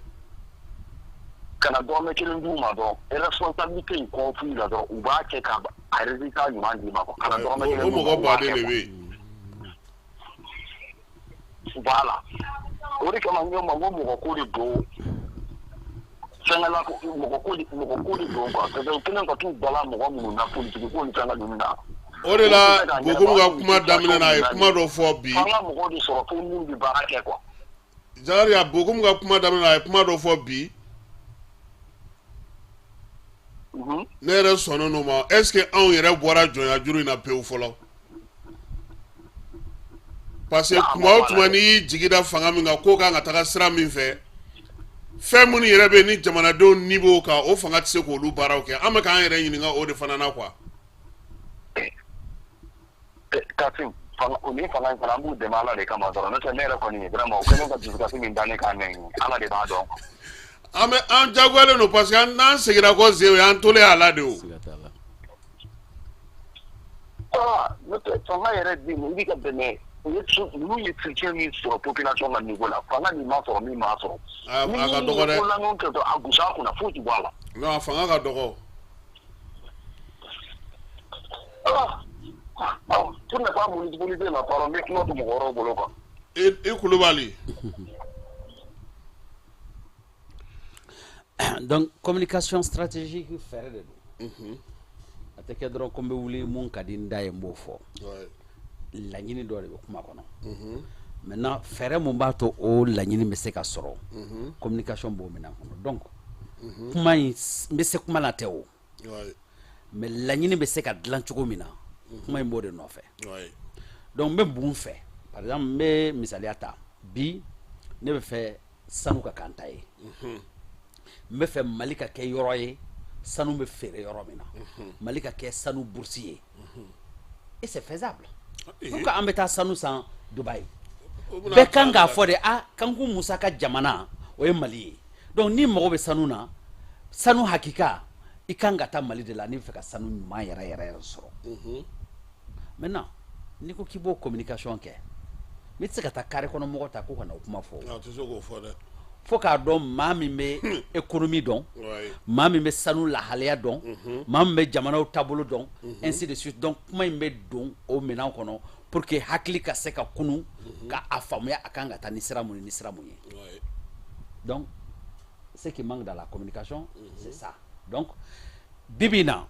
n'i ye ORTM ta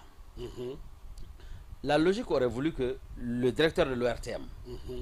le directeur de la RTB ani Niger RTN olu ka se ka bɔ ɲɔgɔn kalama en temps réel pour que k'u ka programme synchroniser fɛn fɛn bɛ nin jamana in saba kɔnɔ bɛɛ ka se ka bɔ a kalama en temps réel et nazaraw bɛ ka an lagosi ni fɛɛrɛ minnu ye ka fɛɛrɛw sɔrɔ mun bɛ u fana taille jabi. Mais beaucoup olu bolo we ko de keta suo sukoy. Jumena. Ma te ORTM la dia. Pour antenne bolo madola amano. Sinon olu ere bolo. O bara de flex. Oui, ne be kan ne la femme ya tan. Ni ORTM la dia sisa. Ni journal damne na no clara malla. U be page do daele ko page ISI. Ibrahim Yeminga afi. U bo bo ani ka fɛrɛ faro reportage saba jamana fly na ko ira mogola. Mais ça moi j'appelle ça plus ou moins de l'information. Ça n'a pas une substance stratégique. Ibrahim Yemunke ni on to kalama ni on te soko ke o ejuma. C'est ça la question. Bon. Donc bibina niko sanuka nya ambara. Mais faut qu'à soro ni jamana nyama saba be benen do akon. Donc il faut kuma mun fo, il faut qu'à ta au sens de là. Mais pas seulement qu'à ta yoro filmer. Ni ninke kuma to no fo. Non. Faire munumbe. Par exemple ne be misaliata, par exemple ni fait sanuka nya malla. Sanuka ke malion tay. Du ko lo ibe folo ka bo shola folo titre foncier iba be annuler. Mo ni titre foncier bi bolo. Ko sene hakilina do ika doute mais normalement itateo parce que be bara de kaka ni tla bara la ikanga taka dugukolo ntoy etse ga titrita ki sigi no dugukolo e ma bara ke me dugukolo be ke de ntaye we be ke mo de ntaye non dugukolo te fere akanga singade donc hein o du modo fo sharia la ko dugukolo ti tayo mais c'est à la wala des problèmes mais dugukolo ti taye mais en même temps non, Isa atehali Isa wala parce que ni titre foncier ta. On va faut que pour utilité publique avec ça boshi là. Du côté ni demande na mago sera. Yorore. Mais e mago ba e mago kanga c'est yoromima. E be so ko fere to ko di katla ko santu 2 fois ou 3 fois le prix. Ayo ko gele. Do be nega juru la ngo tigi lamé. Allô? Bonsoir. Bonsoir, mbalma to ko ni jamu. Monsieur Traoré, c'est Sengaré, depuis Goutiala. Sengaré? Oui. Alors, Sengaré... Oui, mais je suis en train de vous écouter. Ce que M. Bokou est en train de dire, c'est pertinent par rapport à la communication. L'ORTM doit revoir vraiment sa communication. Oui, ça, c'est très important. Oui. Ça, c'est très, très pertinent. Ça doit passer par ça. D'accord. Là, quand on fait communication, comme on le souhaite, ça doit passer par ça. C'est-à-dire les 3 États, la structure des 3 États, l'ORTM, le Burkina Faso et puis le Niger. Oui, on doit passer par ça. Oui. C'est ce que j'avais à vous dire. Merci encore. Merci bien. Kame kutala ka obela jelenfo. Merci bien. Maunu sokolono anafana yangaso koko ika kuma famba kiki sisi senako inga. Comment ko odeka juguni fa mbela jele. Non, je suis d'accord, c'est pourquoi je parle de l'expropriation. Parce que dugukolo beke dugukolo tigu tay chugoti. Dugukolo beke mambe be dugukolo bara dugukolo beka tay chugoti. E be se ka famu chugoti ko malien do be no 100 hectares ba bolo, 200 hectares be don bolo, 50 hectares mais pour faire quoi? Donc dugukolo normalement dugude on état do. N'est-ce pas? Bi ibeta dugu chamana iba dugukolo be fere la. Wallahi. Ire beta. Ni be ka bo Bamako ka ta Segu. Fi jabetike. Exactement. Avec un jodro. Oya ye mogo siglente yoromna. Mais problème yere yoromi. Dugu munu yere nu lu dugu siglendo. Iba soro amunu ye Bamako ka we sisan an de beta dugukolo san o yoro la. Mais dugudenw yere a wakati do la moyen tout lu bolo ka dugukolo san. Mais wakati do be se iba foko ka ta boka dugu kono parce que ede asam. Mais jamana be se ka jo o kan chogoti. Akanga kede ni ye seneke. Ni sene nyana. Dugukolo be se ka tibolo 100 ans, 200 ans. Faut ka ta wakati muise. Problème ta la. Mais ni e desara ka seneke. Abeti ba vraiment. O connaît jago yaye. Mais e ya san ka kita ye e ma se ka seneke ita do toujours. Le titre foncier. Dora ya san o ma mais le Mali ça fait 1 240 238 km². On est 23 millions. Maintenant ni ko ka tla an yon chambe be 5 hectares de so. Atse ka te moka. mais ni bɛɛ y'i ka 5 hectares kɛ titre foncier bɛɛ tilala ka i t'a feere o tuma jamana bɛ min an bɛ tɛgɛlankolon kɛ donc i b'a ye dugudenninw na o phénomène de bɛ yen parce que i b'a san i b'a kɛ titre foncier i b'a san i b'a kɛ titre foncier mɔgɔ caman bɛ k'o de kɛ sisan finalement dugudenw yɛrɛ dugukolo tɛna k'u bolo foyi tɛ k'u bolo exactement wa i ɲɛ b'a la i ka kuma pour que k'a sɔn ji la ne ye Kulukoro mara la n ka enquête dɔ kɛ an kan ka a bɔ an ka réseau international des journalistes d'investigation na c'est ça i b'a dɔn bi ka bɔ Kulukoro dugu kɔnɔ ka taa se Sirakɔrɔ la dugukolo foyi tɛ sɛnɛkɛlaw ta o y'a bɛɛ feere yan n'o b'a bɛɛ feere kɛ e m'a bɛɛ kelen so ye wa o y'a bɛɛ feere fɔlɔ i bɛ taamatɔ bɛ mangoro tɔmɔ aw tɛ kɛ sa mangoro bɛ Kulukoro bilen ayi i bɛ taa fɔ Jamare Bugu la a da yɛrɛ tɛ IPR yɛrɛ kɔnɔna yɛrɛ o kun y'o tɔnɔmada o tun ye IPR yɛrɛ minɛ donc ni ma ko kɔsa in na de IPR gagné procès la sinon o kun ye IPR yɛrɛ minɛ alors jamana yɛrɛ ka yɔrɔ dan tigɛlen ko mɔgɔ ka kalan k'a kɔnɔ o nana ka n'a feere ayiwa donc foncier hein c'est un vrai problème ka gɛlɛn dɛ bon i b'a ye o foncier kelen in sanu fana dalen don o foncier kelen de problème oui sanu b'o kan dɛ bon parce que dugukolo ye dɔ ta ye i nana k'i bɛ fɛ ka sanu bɔ oui donc ça veut dire que dugukolo bɛ bɔsi a tigi la ka di o multinational i ɲɛ b'a la dɛ Bokum naam an bɛna baro wɛrɛ de sigi nin kan parce que nin fana ye para belebeleba de ye parce que su in na an ka mɔgɔw caman bɛna na o sigi kanu kɔnɔ mais sɛnɛko in ne bɛ fɛ i ka segin a kan dɔɔni parce que mɔgɔ caman y'a fɔ o yɛrɛ la n ye a fɔ Zakariya ɲɛna a ka hakili latigɛ baara mun kɛra sɛnɛ la anw ka jamana kɔnɔ i b'a ta dɔrɔn lajɛ aw ye fɛn minnu sigi sen kan mais ni a kelen bɔra k'a lawaleya bi anw mɔgɔ hali marifacila ninnu filɛ u b'a dabila u b'a dabila o marifaci dabila u b'a dabila o mɔgɔw t'a dɔn k'a fɔ ko nin bɛɛ bɔra anw fɛ yan parce que olu bɛ ka mun ye tile fila in na Burkinakaw bɛ ka taa denmisɛnninw installer kɔ t'u fɛ yen ba t'u fɛ yen foyi t'u fɛ yen ji tɔnyɔrɔ u bɛ ka taa mɔgɔw installer ko ka jɛgɛ mɔ Ibrahim bɛ taga kɛnɛ kan a bɛ taa foro di denmisɛnninw ma ko k'u sigi a kan baganw bɛ ka ɲini k'a di sɛnɛkɛlaw ma o de la ne ko yan n k'anw ka jeunes a sera u ka bɔ ouverture ce matin clôture demain la séminaire ni atelier ni fɛn ninnu tɛ mɔgɔ jamana si denmisɛnnin don da la i b'a wari ni minɛ k'a dun bi sinikɛnɛ a tɛ foyi non mais Kassim et puis jeunes yɛrɛ k'u yɛrɛ bɔ nin ko ninnu dɔw kɔnɔna na non u tɛ se k'u yɛrɛ bɔ il faut une stratégie parce que i tɛ se k'a fɔ fantanden ma ko ka taa san kelen kɛ sɛnɛ la e ka san fila ma kɔnɔ pour que k'o tɔnɔ sɔrɔ c'est pas possible ok e tɛ se ka denmisɛnnin bɔ Bamakɔ yan mun delila wari dun na ten a tɛ baara kɛ ko o ka taa sɛnɛ kɛ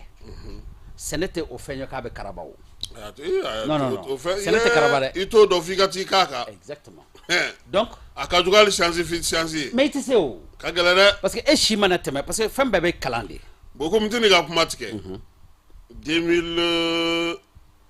a kɔni kɛra ATT tile la Iba Ndiaye de tun ye ministre baara ministre ye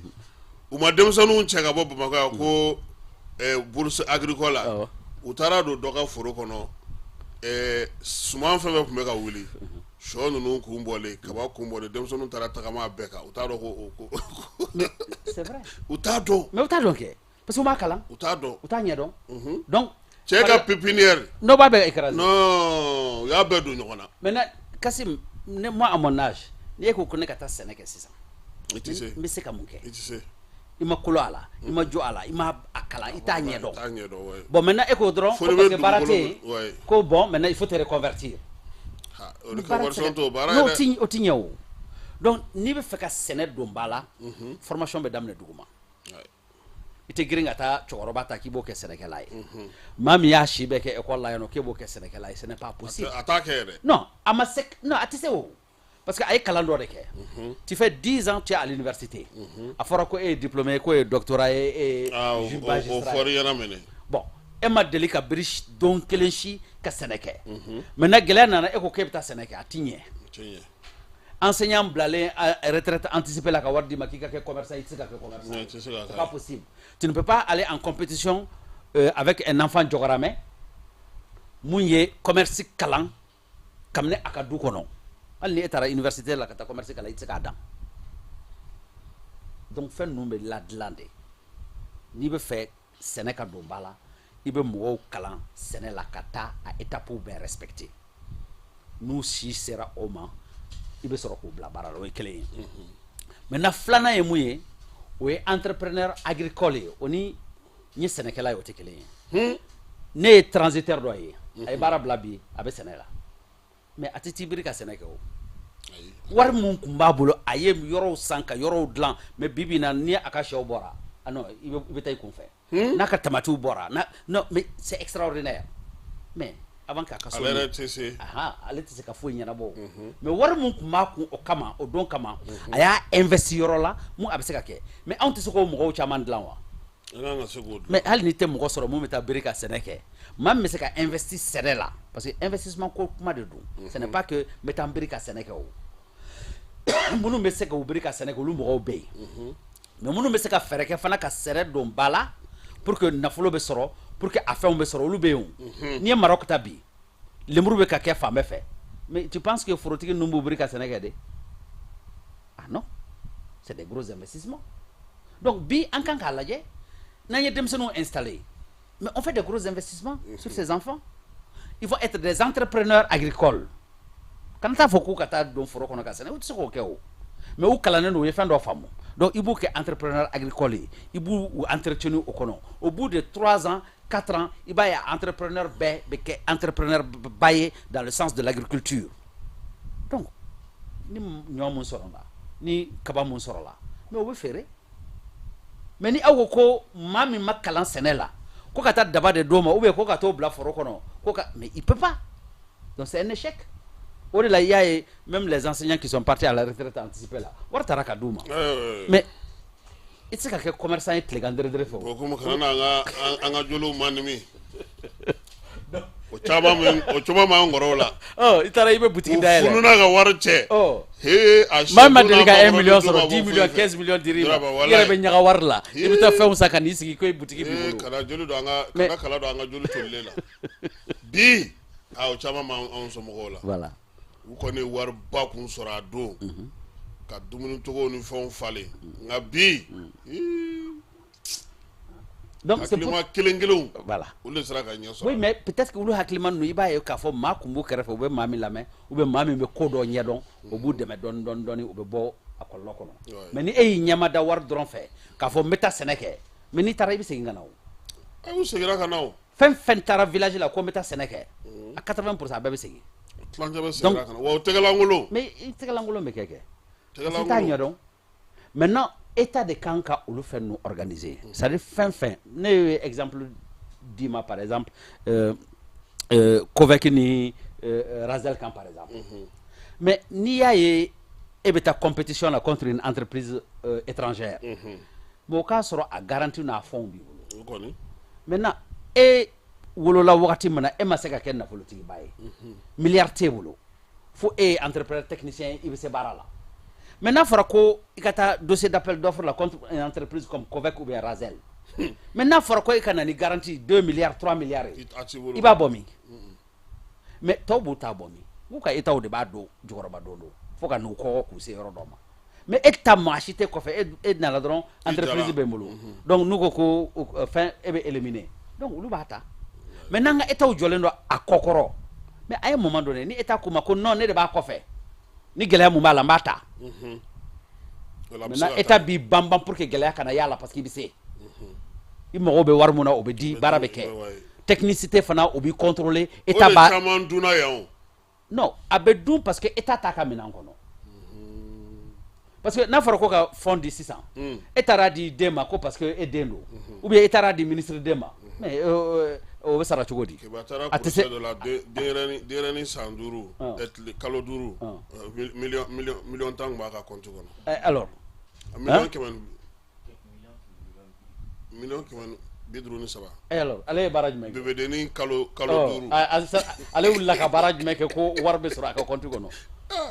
u y'a ba de minɛ donc tu vois non c'est pour te dire que ni i ma fɛn dɔw assaini a ma nɔgɔn donc i k'a faamu k'a fɔ justice fana jɔyɔrɔba bɛ ko in na o yɛrɛ de ye belebele ye o yɛrɛ de ye belebele ye donc bɛɛ ka se k'i ka hakɛ sɔrɔ dɔ bɛ nɛgɛjuru la allo balimakɛ i tɔgɔ ni jamu Bakari Danbele don tuguni ka bɔ Côte d'Ivoire. Bakari oui i seginna ka na n seginna ka na n bɛ fɛ ka kuma côté a bɛ ka entreprise ka côté min fɔ nin entrepreneuriat la est-ce que a bɛ fɛn fɔlɔ min ɲini o ye lanaya de ye o ni ka ye gouvernement fana bɛ se ka mɔgɔninfin dɛmɛ i ka entreprise la fo a lanaya ka ye la a bɛ fɔ o de ma i n'a fɔ an b'a fɔ cogo min na ko danbe pour que i lɔn ni dunko juguya ye fɔlɔ i tagacogo yɛrɛ man ɲi fɔlɔ est ce que mɔgɔ bɛ la i la k'i dɛmɛ ni wari ya wari t'o fɛn ye tuguni dɛ hali fɔlɔ a kun t'o ye a bɛ dépend lanaya de la sisan ni ka ye maliyɛn caman bɛ yen u tɛ se k'u dɛmɛ ni lanaya ka yɔrɔ de don ne fɛ ni u ka o jogo falen n'u kɔni sera k'o yɔrɔ falen n'ala sɔnna ma jamana nin n dani b'a la mɔgɔ bɛ sɔrɔ minnu bɛ an bɛ ɲɔgɔn dɛmɛ de koyi waritigiw bɛ ɲɔgɔn dɛmɛ de mɔgɔ dɔ bɛ yen i bɛ taa sanni k'a fɛ bi i ye cogo fɛ a bɛ dɔ fara i ka sannifɛn kan ka d'i ma a dani b'a la i tɛna a ka nafolo tiɲɛ mais mɔgɔ o mɔgɔ sigara i la k'a fɔ ko ni k'an ka juru di nin ma wari minɛnw ta ka di nin ma a bɛna tiɲɛ a tɛna sɔn ka juru don i la voilà tiɲɛ yɛrɛ ye lanaya de voilà an bɛ ka kɔlɔsili kɛ mɔgɔw la minnu bɛ ka taga bi fɛn kun t'u bolo mais lanaya bolo ma o bɛ ka taga bi wa o tagacogo ka ɲi an ka lanaya ka premier an bɛ sɔrɔ ka fɛn ɲini voilà oui a ye danaya ko mun fɔ c'est vrai mais ale bɛ ka kuma yɔrɔ min kan o ni ne bɛ ka kuma yɔrɔ min kan olu tɛ yɔrɔ kelen ye parce que n'i bɛ commerce hukumu kɔnɔ danaya bɛ na mais de toutes les façons maliyɛnw bɛ yen nɔ danaya bɛ minnu kan o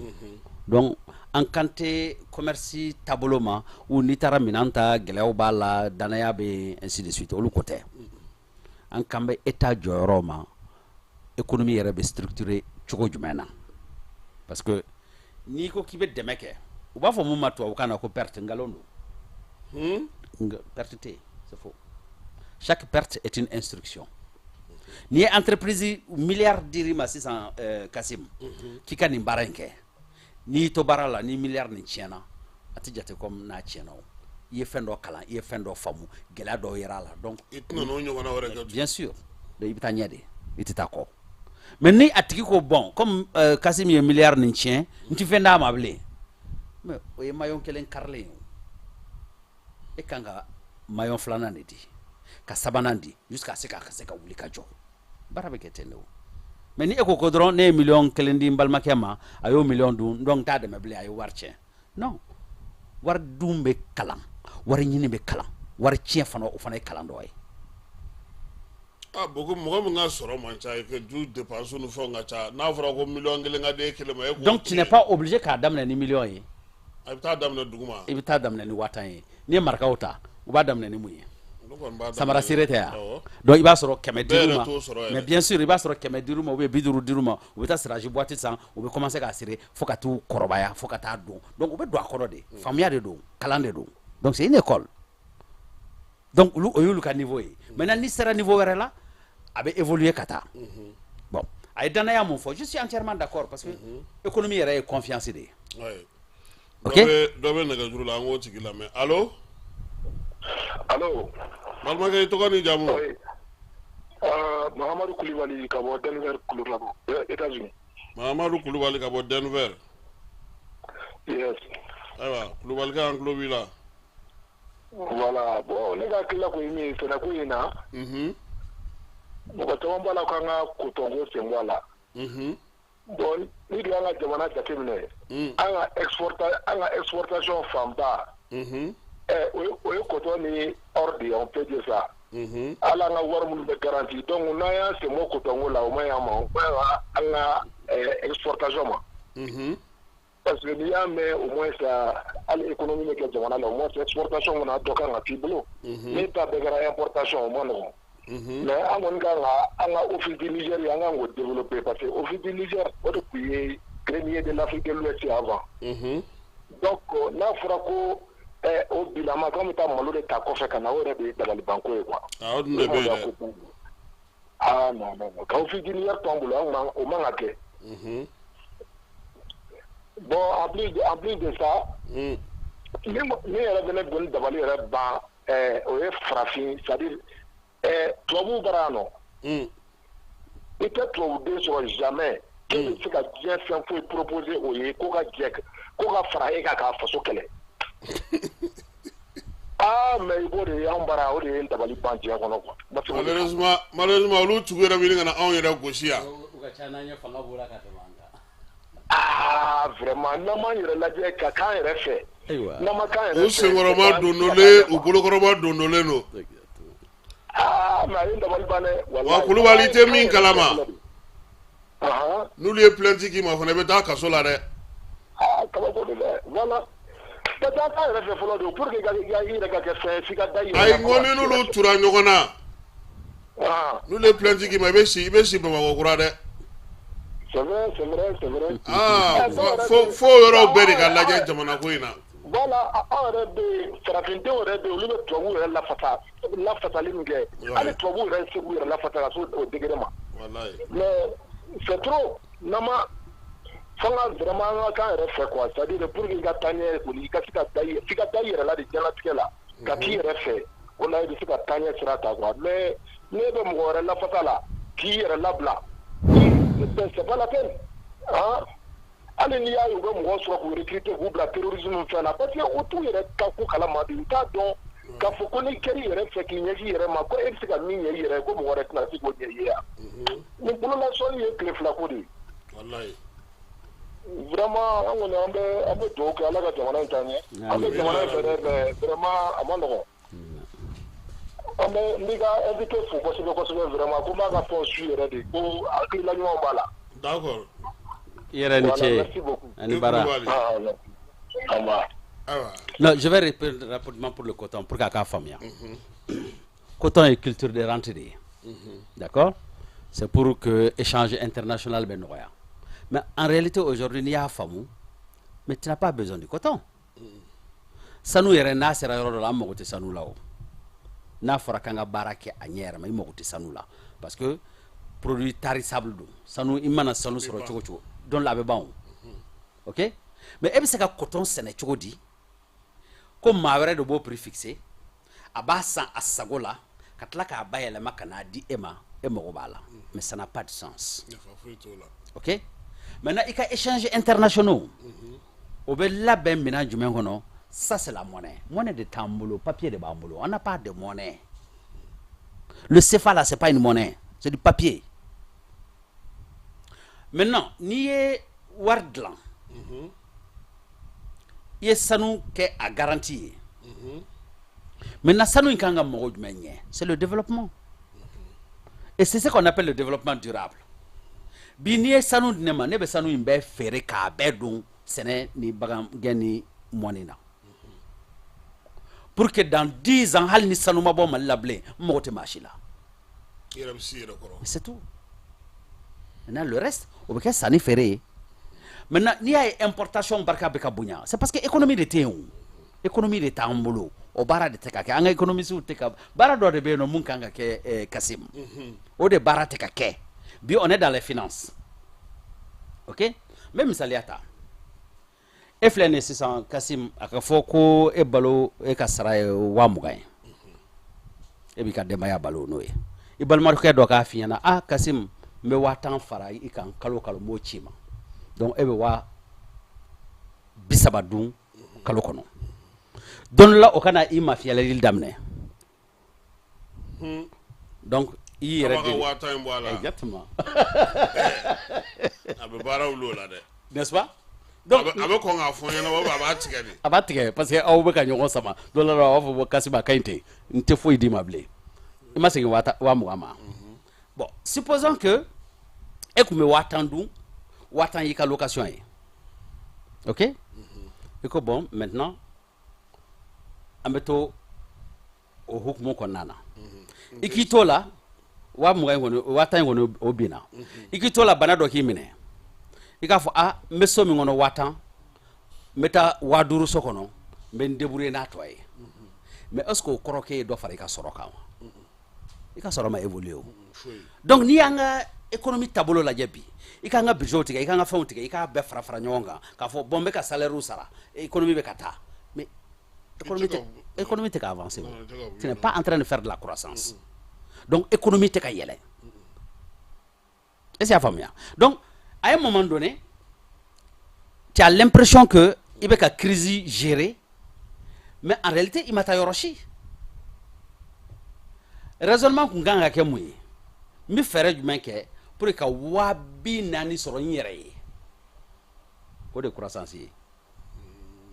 donc n ka niveau de vie i ka fɛn m'a nɔ na mais i bɛ 40,000 ye exactement donc au lieu que dɛmɛ mun bɛ d'i ma parce que o de ye aide internationale nin ye o e bɛ i ka budget dilan kɔfɛ mɔgɔw b'a fɔ bon an bɛ dɔɔnin d'i ma pour que a bɛ se ka dafa complément budgétaire nin donc tuma o tuma o bɛ d'i ma donc n'u ma sɔn k'a d'i ma waati min na a bɛ kɛ gɛlɛya ye n'est-ce pas wari mun fana bɛ yen a rationaliser len o kɔrɔ tɛ k'a fɔ k'i bɛ sɔrɔ kɔnɔ o donc à un moment donné l'économie est pratiquement à terre parce que au lieu k'i ka kɛ économie kɔnɔ i bɛ kɛ système financier kɔnɔ donc n'i bɛ fɛ ka bɔ financier kɔnɔ f'i k'i yɛrɛ di a bɛ fɔ mun ma économie réelle baara tiɲɛma nafolo bɛ sɔrɔ baara min na o de ye baara ye mais o tɛ kuma fɛrɛma ye kuma fɛrɛma ye jumɛn ye e taara i tɛ juru ta i ye gɔrɔkɔ juru ta mais o bɛ sara cogo di i bɛ bɔ o kɔnɔ cogo di donc i bɛ maintenir o de kɔnɔ n'u commencera ka i bisi n'a sera yɔrɔ dɔ la o b'a fɔ an ye dɔ bila mais ça veut dire qu'il n'y a pas de perte parce que en comptabilité on va faire ma perte et profit mais sans donner sans bora o tɛ zéro ya donc yiriwali foyi t'a kɔnɔ o e dulon de bɛ to non fɛɛrɛ dɔrɔn de don n'i bisira ka se yɔrɔ la u yɛrɛ y'a dɔn ni man kɔlɔsi sisan kasi min bɛ na muruti u b'a fɔ bon an ye nin to yen mais e b'a dingɛ kɔnɔ toujours e bɛ tila ka juru wɛrɛ ta mais i tɛ se ka bɔ o bolo à un moment donné il faut arrêter ayiwa bon komi an ye dɔ kɛ kuma na min ye waati ye ale banna pewu an kɔni ye kuma sigi min kama o tun ye gɛlɛya min bɛ tɛnza ni maa caman jɔrɔlen don a la bi i ye jigisigi kuma caman fɔ mɔgɔw ka se ka faamuyali kɛ ni kumakuncɛ kuma min b'i bolo parce que an b'a dɔn k'a fɔ a ko mana daminɛ i yɛrɛ ka kuma na to ka i ta nɛgɛjuru la tilegan fɛ pour que ɲɛfɔli ka kɛ mɔgɔw ka se k'a faamuya yaasa jamanadenw bɛ se ka bɔ kunpa la cogo min na non a tɔ man ca bilen an ka bɔ nin ko in kɔnɔ fɛn mun ye sécurité niveau ye a tɔ man ca bilen ni ala sɔnna kɛlɛ in a bɛ kuncɛ cogo ɲuman na maintenant gɛlɛya filanan mun bɛ an kan parce que tu sais Kasim an ka fɛn in ye jɔda 3 ye an b'a fɔ mun ma défense civile au niveau la i b'a ye k'a fɔ Ablaye Mayiga ani sécurité intérieure olu bɛ o kan o ye défense civile ye donc justice ni fɛnw bɛɛ b'o kɔnɔ olu kan ka ladilan communication dɔ bɛ exactement communication dɔ b'o kɔnɔ n'i ye défense ta DIRPA bɛ ka communication ba de kɛ pour que mɔgɔw hakili ka sigi mais n'i ye branche économique ta communication ka fɛgɛ alors que pour que mɔgɔw hakili ka sigi bi an mago bɛ faamuya de la communication économique la donc a ka exactement donc o faamuya mɔgɔw mago b'o la maintenant n'i ye ɲininkali kɛ par exemple n'i ko monnaie ko j'ai écouté le premier ministre ces derniers temps a b'a fɔ bon techniciens bɛ ka baara k'o kan donc ale t'i da don o aspect ninnu na parce que techniciens bɛ kɛ c'est le premier ministre an b'an adressé maa min na o y'ale ye an b'an adressé maa min na o ye président de la république ye maintenant ni technicien ni autorisation ma d'u ma par rapport à l'AES pour la création de la monnaie u tɛ se ka baara kɛ mais le peuple doit être informé parce que c'est une attente an bɛɛ bɛ yen bi depuis très longtemps u y'an kɛ manamanakan fɔlɔw ye comme si an bɛ ka monnaie fɔ k'a kuma a tɛ se ka kɛ ainsi de suite maintenant ni jamana b'o lahalaya kɔnɔ alors que an bɛɛ b'a dɔn a tɛ se ka taa ni wari ma bɔ maintenant gɛlɛya mun b'a kɔnɔ mais expliquez aux gens mun bɛ yen mɔgɔw k'a faamu mɔgɔw ka hakili ka sigi an bɛɛ a ka d'an bɛɛ ye wari in ka bɔ pour que an bɛ lafiya mais an t'a dɔn mun bɛ yen donc wagati ni wagati je pense que u kan ka se ka bɔ ka ɲɛfɔli kɛ par exemple un bulletin comme Covid information bɛ kɛ cogo min na tous les soirs ou bien toutes les semaines nous tilarons au conseil des ministres là mais qu'on nous fasse une note pour nous dire quelle est la situation économique du pays et exactement mɔgɔw hakili ka se ka sigi parce que sɔrɔ conseil des ministres a été communication ye économique au fona kara juru bon ne kɔni n bɛ yala siti kan n bɛ a lajɛ n ti ka foyi faamu na ta kɔnɔ ok maintenant ne bɛ conseil des ministres fɛn fɛn kɛ ne b'a bɛɛ kalan bamanankan na mais n'i y'u ye dɔrɔn i bɛ taa sɔrɔ avenant kuma dɔ nalen exactement walima accord dɔ prêt dɔ kɛlen bɛna k'a ta ka taga sira dɔ jɔ olu ɲɔgɔn e kɔni m'olu y'a kɔnɔ mais les aspects mɔgɔw sigilen don ni mun ye an ka sɔrɔ mun b'an bolo nin kalo in na nin de don nin don ayi. mais an kan ka taa o de la o Kasim pour que d'ailleurs minnu bɛ ka ministre financier yɛrɛ ka jan mɔgɔw la kuma ɲɛnamaw minnu bɛ jamanadenw hakili sigi sɔrɔ ko fɛ ka tɛmɛ a fɛn bɛɛ lajɛlen kan parce que olu ka communication bɛɛ ye an taara nin ta an ye nin san an ye nin kɛ tan mais joli bɛ an bolo nin kalo in na an ye degun jumɛn sɔrɔ nin kalo in na mun na nin sera ka kɛ nin ma se ka kɛ nin dépense in donna nin kɛra tan o tɛ ɲɛfɔ o dun de ye ko in yɛrɛ ye sɔrɔ joli bɛ yen jate intérieur dɔ bɔra la wa a ko bɛ cogo di fɛn tɔ minnu bɛ nalen olu donna wa ani mɔgɔ ninnu ko k'u bɛ nin da an ma an ye nin san an ye nin kɛ tan olu kunnafoni i t'o ye Mali kunnafoni donc o de ye information stratégique ye n'i bɛ fɛ sur le plan économique jamanadenw hakili ka sigi et k'u ja ka se ka lami u k'a faamuya baara kan ka kɛ kɛcogo jumɛn na ensuite sɔrɔ bɛ taa sira minnu fɛ parce que maa kalannenw t'a bɛɛ dɔn koyi maa kalanbali dɔw bɛ yen u ka hakɛ to c'est pas pour que ka kalanbaliya yɔrɔ in n bɛ fɛ k'a fɔ juste u ma an ka école kalanba ninnu kɛ mais fɛɛrɛw b'u hakili kɔnɔ fɛɛrɛ caman b'u bolo mun b'a to sɔrɔ bɛ se ka yiriwa cogo min bon donc n'i tora ka information di donc fɛɛrɛ dɔw bɛ yen techniquement n'i hakili la ko fɛn dɔw ye gɛlɛya ye i bɛ taa sɔrɔ i jɔlen don dɔ la o bɛ se k'o ɲɛnabɔ donc n'an ma communication ladilan pour revenir à notre communication secteur bɛɛ de mago bɛ communication na surtout en temps de guerre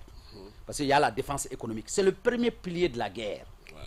économie de guerre an tɛ se ka nin kɛ parce que guerre bɛ sen na nin tigɛra parce que guerre bɛ sen na aw tɛ se ka nin sɔrɔ parce que guerre o de bɛ fɔ bɛɛ ɲɛna an sɔnn'o bɛɛ ma mais a ko yɛrɛ kuruba maintenant a bɛ ladilan cogo jumɛn na parce que i ko n ka nin to yen ok o bɛ to yen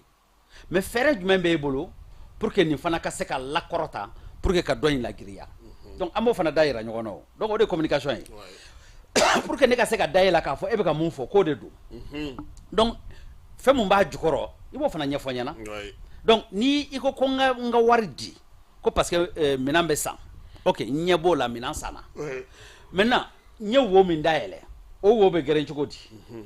fɛɛrɛ jumɛn bɛ n bolo e hakilina ye jumɛn ye ne dɛmɛ ni kan n'i ye misaliya ta par exemple an ye crise minnu sɔrɔ est ce que commerçants ma degun mais est ce que à un seul moment on a commandé une étude scientifique pour dire quel est l'impact réel de la crise sur l'économie pour dire ne en tant que commerçant ni gɛlɛya in kun tɛ yen ne kun kan ka nin sɔrɔ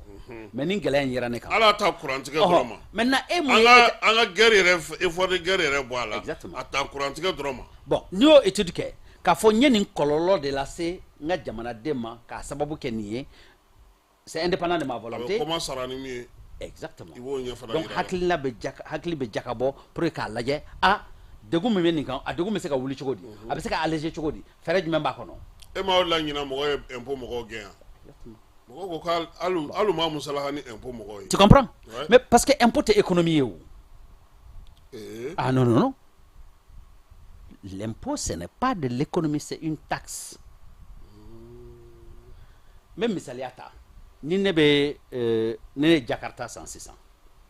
ko n ka vignette san donc ne t'o di état ma n'est-ce pas donc dɔ de bɔra ne t'a la maintenant ni état ye jateminɛ kɛ wari ko b'a la a bɛ wari bɔ min a bɛ segin o assiette fiscale kelen kan on dit au directeur de la douane n'aw m'a lajɛ de a ye dɔ minɛ donc au lieu que taxe ka kɛ 6 000 francs ye 12 000 francs bɛ minɛ o tɛ dɔ de bɛ fara a kan o e tɛ ka fɛn di ne ma o alors que n'a ma ɲɛ